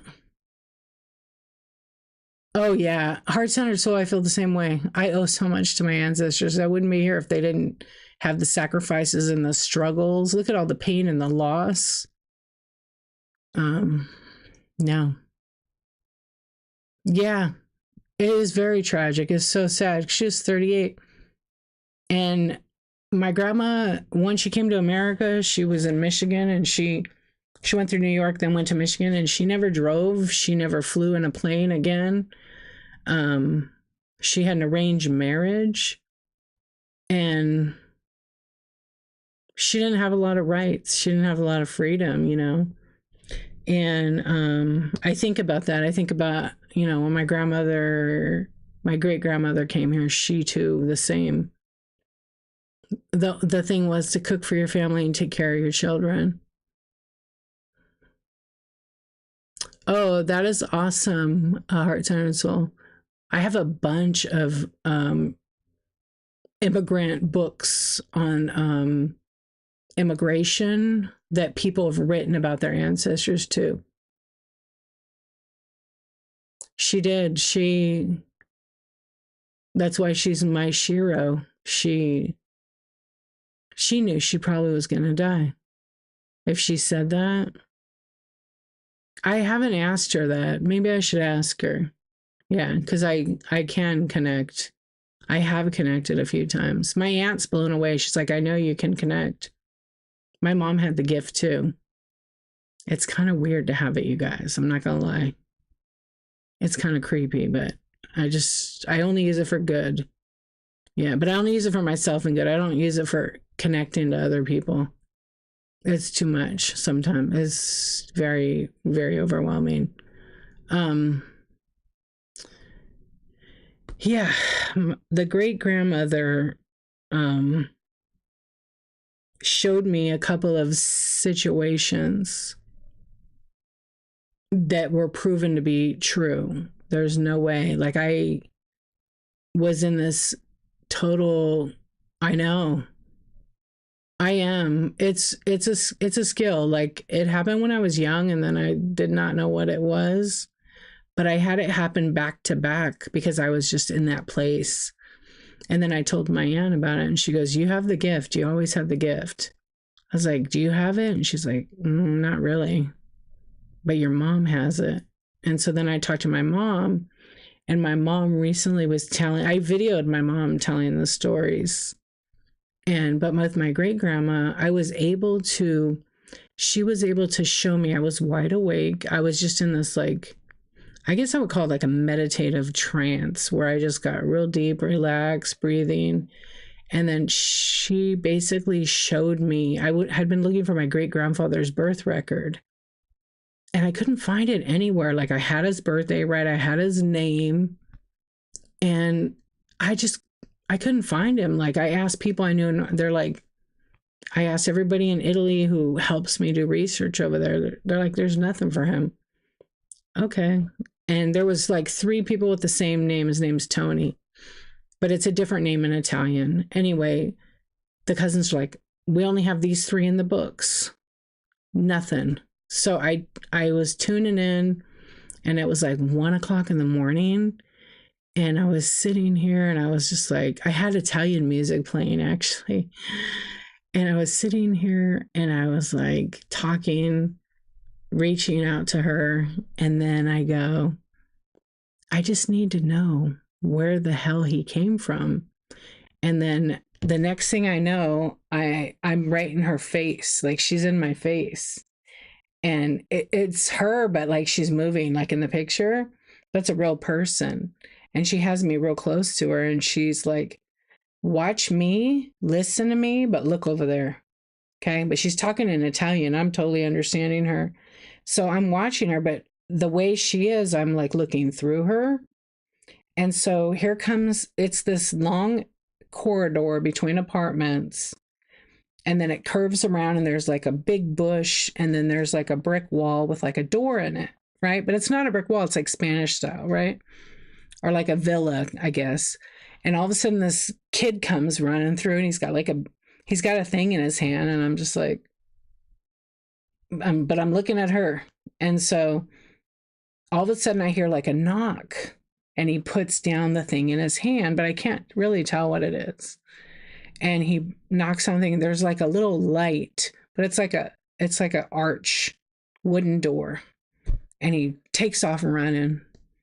And it's so weird that I'm like zoomed in on it. Like I'm right there, but I'm in it. I'm awake. I'm not sleeping. I'm not dreaming. But my eyes are closed, and I'm a very visual person anyhow. So then all of a sudden this man opens the door. He has like white hair, a mustache, and he opens it. He looks around, and he looks down, and there's a baby in there, and he's crying. The baby's crying. And he reaches down and picks the baby up, and the baby has like a cloth diaper and like a little white t-shirt that's like messed up, and then like a little blanket. So it brings the baby in, and I can't remember right now if like it just fizzled away, but he had like a medal. So the baby had like a blanket and then a little medal that had like a fisherman on it. That's all I remember seeing. And then I woke up. And then totally. So then I started, okay. So then I was like looking, and all of this is happening before I woke up. I'm looking at her, and I'm like asking her, who is this? And she basically gives me her energy tells me that it's who you're looking for. So I go to Ancestry, and I'm looking, nothing. So then I journaled everything. Like I have it all written down, exactly what had happened. And then the next night, it's like 4 a.m. and I've been looking, and he's born like 1879, but I'm looking 77, 78, 79, 80, and 81, 1800s. And it's all messy writing in the damn book online. So all of a sudden I'm sitting there, and I'm really tired. And I'm looking, and I'm like, oh my goodness, I found him. And I read it, and I'm crying because I can't believe it. Here's Tony B. I'm not going to say the last name, but Tony B was born, but it has born crossed down. It says abandoned at the alley and the home of Mr. Police. I'll just say his name is Mr. Police, because his name is Policecchio. But that was what happened. I literally, but wait, it gets better. So he was an infant. That was the date. So he was a little bit older than that. There was just no birth record. There was a abandoned record. So he was abandoned on their doorstep, wearing a onesie, like a t-shirt is what they said, with a blanket and a cloth diaper, with a fisherman's medal from Bello, the town next to it. So he was raised by these people. And then later they discovered who his father was. He was a 14-year-old boy. And the mother's name was Amelia. That's all we know. Amelia is not really an Italian name. It's not a very common Italian name in their area. So don't know anything about her, but yeah, but here it gets even better. So 5 years later, I'm going to say, I get this DVD in the mail from my mom's Aunt Mary's daughter. And she says, "Hey, I thought you might want to watch this with your mom. This is the trip we took to Italy to look at where they lived." I already been there. I already have been there in that night. So I'm watching the DVD. I haven't been there, but I've been there in spirit or whatever you want to call it. I put the DVD on. I got to watch it first. And all of a sudden I look and I have to pause it because that area where the little boy, the baby got abandoned is in the video. Exactly in the video. I had never seen it, but I seen it in my remote view. Yeah. It was insane. But then I understood all that and I started learning about that. And I was like, I was awake. Mm-hmm. But I've had that happen 4 or 5 times with her. She's always wearing the same outfit. And later I discovered it was the same dress she wore when she came to America. Her and her sisters, her 2 sisters, took a picture and wore the same dress. And this is her. And this is the dress. But except she had like a little shawl. That's just a reprint. But yeah, that was my beautiful great grandmother. And I see a lot of my mother and her mother and her. Yeah, I feel really close to them, even though I'm born, 80 years later. Yeah. And years later, I realized she had one earring. What happened to her other earring? See?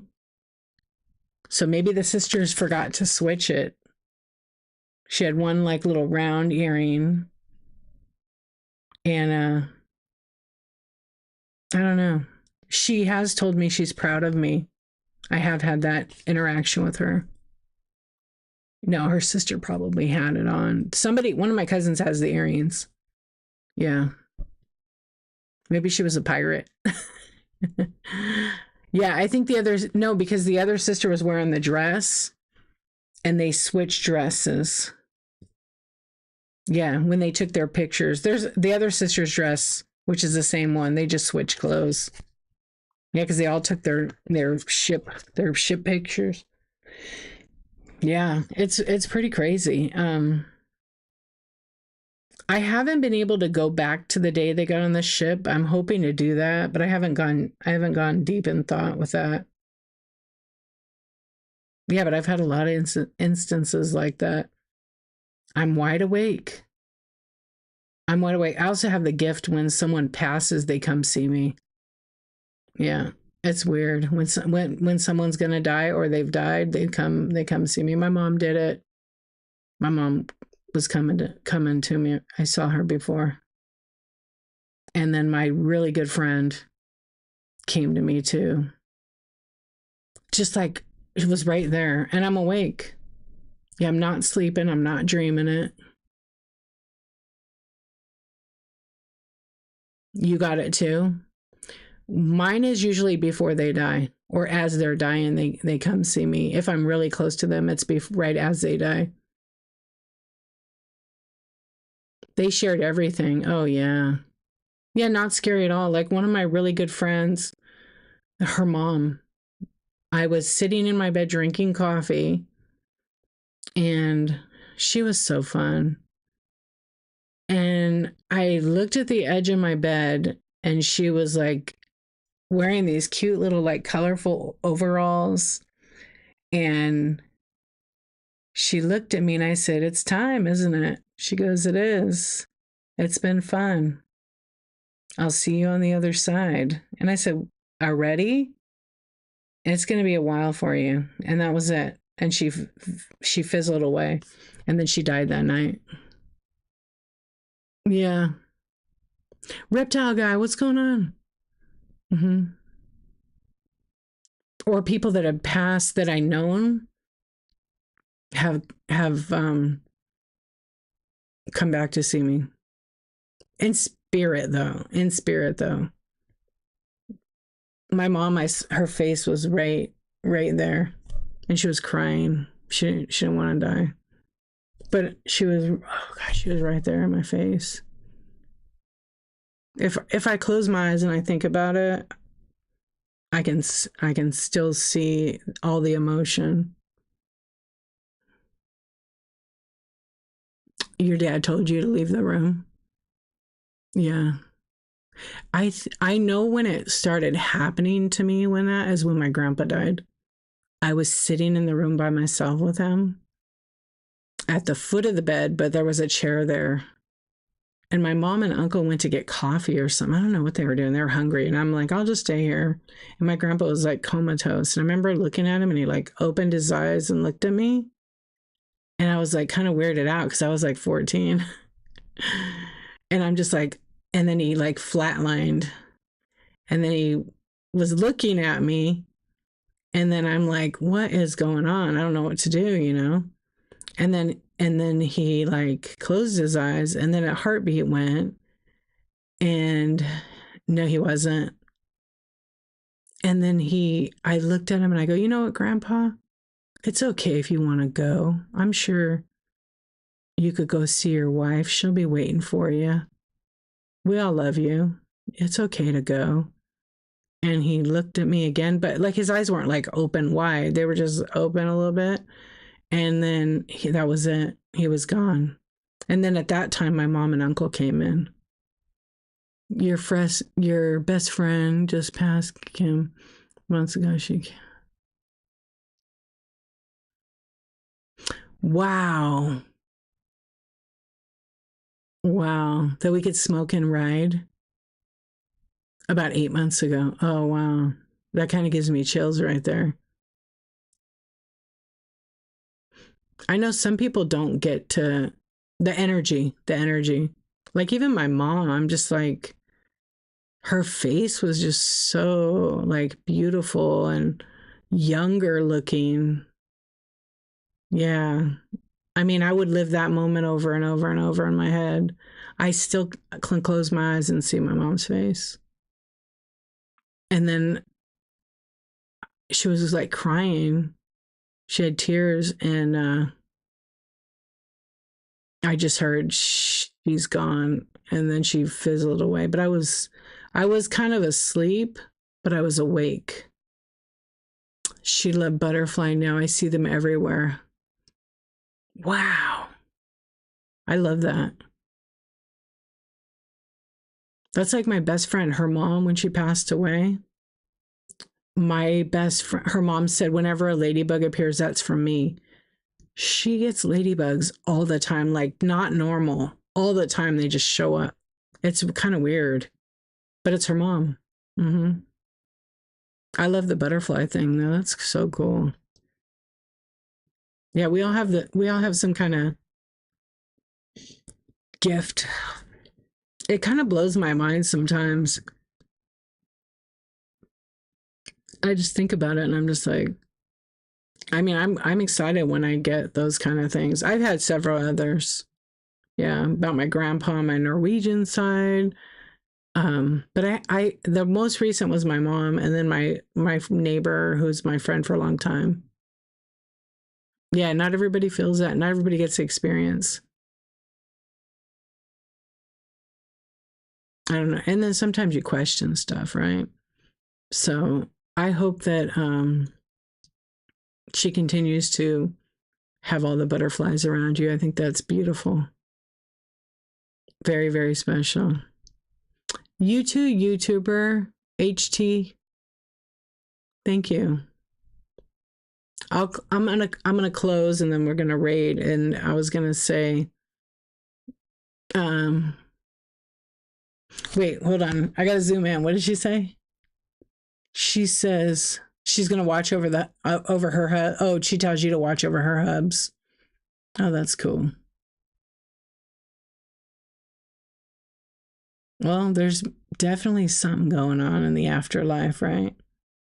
They're smoking, they're drinking. What's up, Sue? How you doing? Yeah, it's very. Very interesting to me. I love hearing all the stories. You're so welcome, Heart Centered Soul. Thank you. I'm glad you're here. Yeah, I don't know. I hope I have more of those visuals because my heart needs them. Yeah, my heart really needs them. I really look forward to those. Maybe I'll dig more into my genealogy. Recently I broke 200 years of one side of my family, my Italian side. And I had like three new experiences. That's what I like to call them. And so I haven't figured out who the people are. Yeah, I am. My mom actually, in the end, she was telling me, and I have it on video, because sometimes you can't see the people directly or the spirit directly. You see it outside the side of your eyes. And you're very welcome.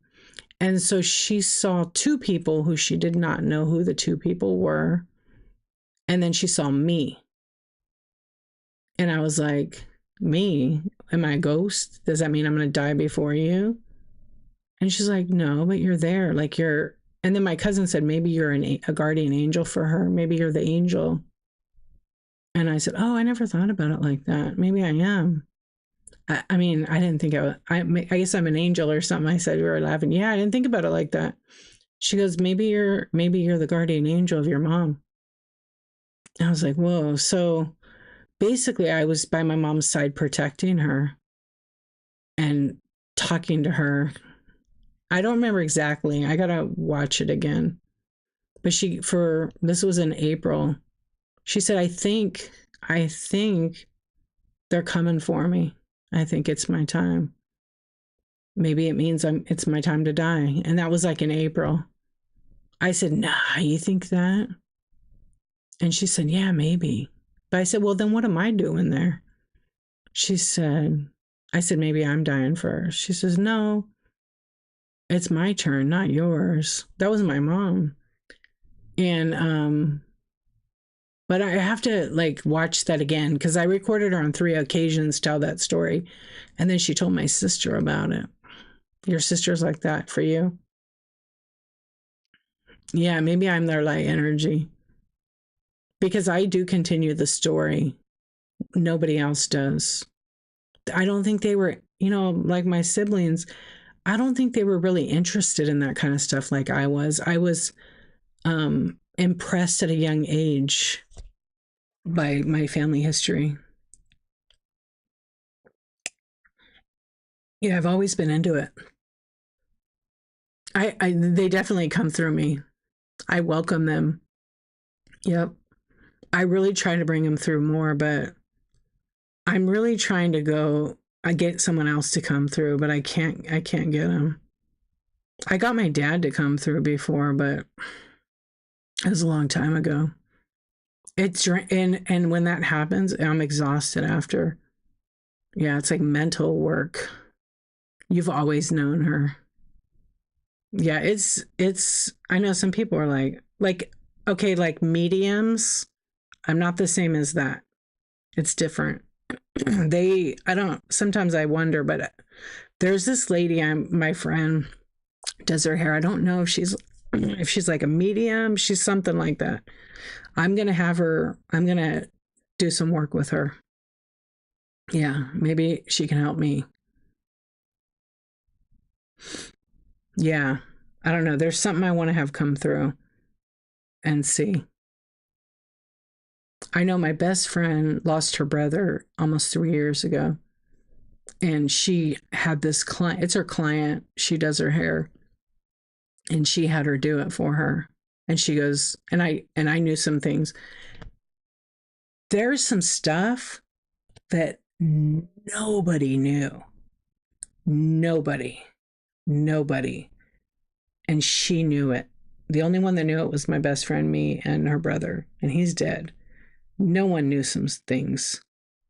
And she frickin' knew. Like, there's no way. This chick was good. There was like 3 things. Nobody. He never told anybody. Yeah, remote viewing. No, I know about it. Yeah, it's totally different. I started like doing more research about it, and because my aunt was the one that first told me about remote viewing. Yeah, it's there's lots of ways. Yeah, there's some, and I forget that the lady does it. She does it like live. She does it in text. But like she knew some crazy stuff that phew, I still to this day am like so blown away. Yeah. I want to have her do some work on no, it's like, I'm not blown away by much. That blew me away. Yeah.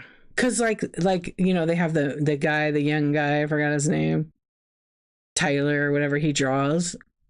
He can look that up. They're all famous people. You can get a lot of information. This is not a famous person. And the information was like, no way in hell nobody could just guess that. Yeah, it's just so I might have her do something. I want to see. Yeah, it is. I'm still like, I really don't even have the words for the work, some of the things she pulled out. But what was really, no, like literally they were known by two people, three people, me, the sister, and the brother, and he's gone. Yeah. But it was really cool with what I don't know what the lady calls herself. She's not technically a medium. She could do remote viewing though. I don't know. She was my friend was able to ask three questions. And one of the questions was like, wait, what was she able to ask three questions? Yeah, she was able to ask three questions like, do you have any regrets? They had to be gentle. And so in the answer, and I've talked about this, is the regret was that he felt horrible. He couldn't go on to where he needed to go because he left his mom in a bad situation. And he felt really bad and he apologized about leaving the garage that way. The medium lady did not know he lived in a garage. Nobody knew that except me, the sister, and the mom. Yeah. And I'm sorry. He's like, I'm sorry that you had to choose because he was on life support, that you had to take me off that. I wanted to be able to say goodbye to you guys. And then he knew about a carving in the bottom of a boat and all these things. Yeah.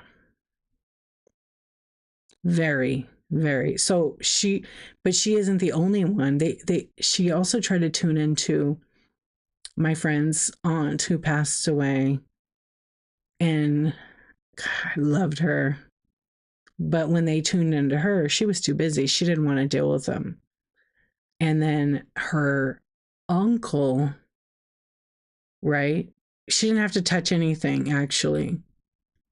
No, she didn't have to touch anything.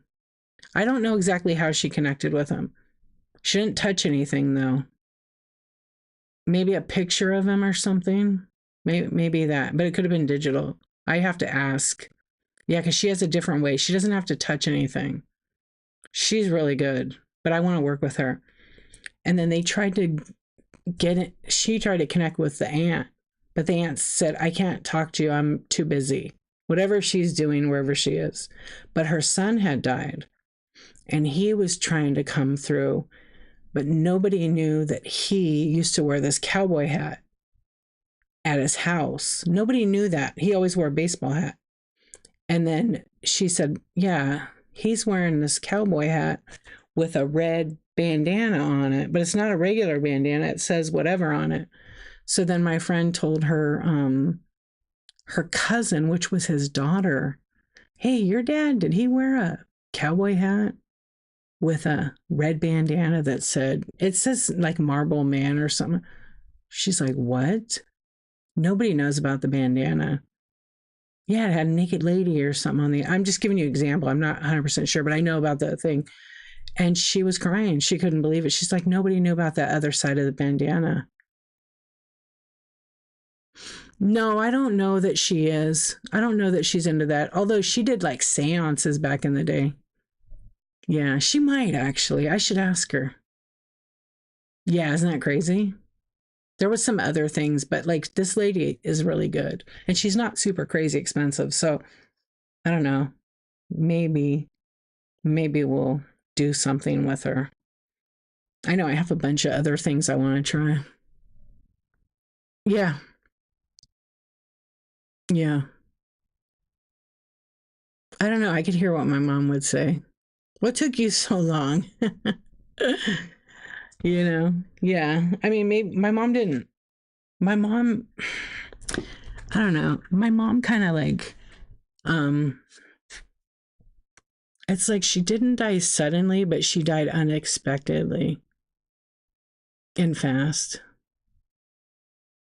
Like I knew she was getting older. I knew she had health issues. She went in hospice, but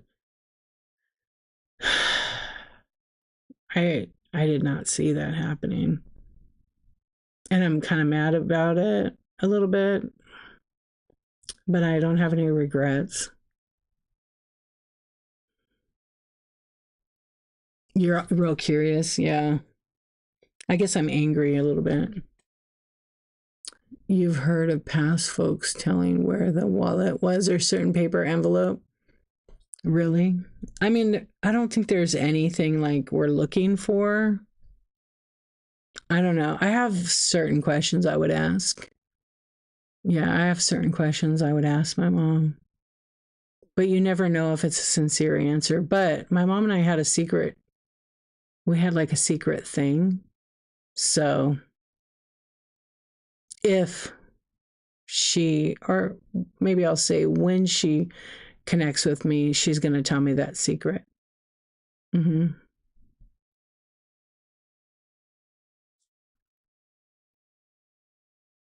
Yeah, your loved ones are like, you ask good questions, but sometimes too much. That's me. Yeah, we're very similar.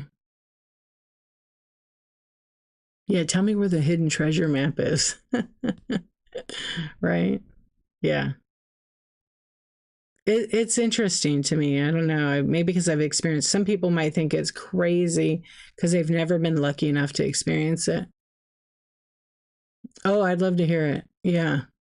Feel free. I I hope that, you know, I hope to find more stuff out.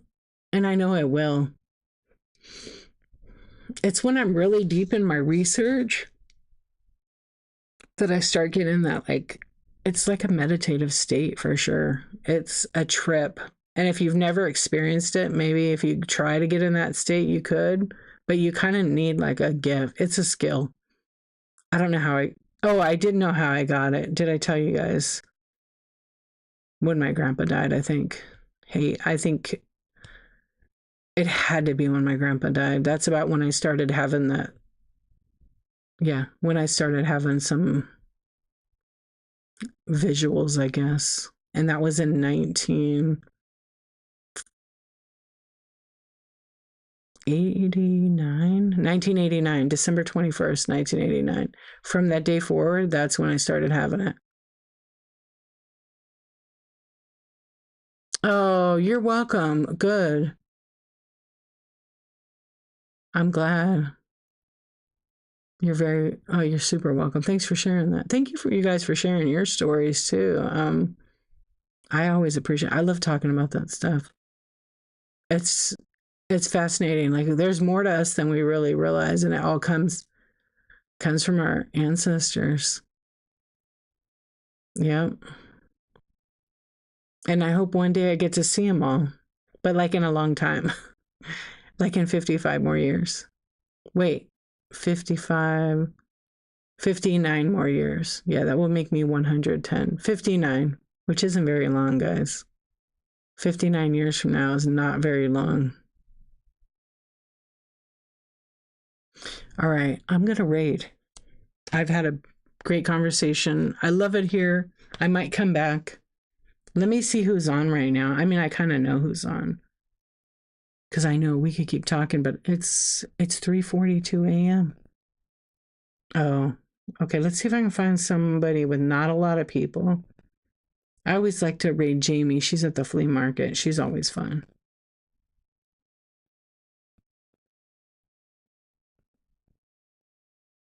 What is this girl doing?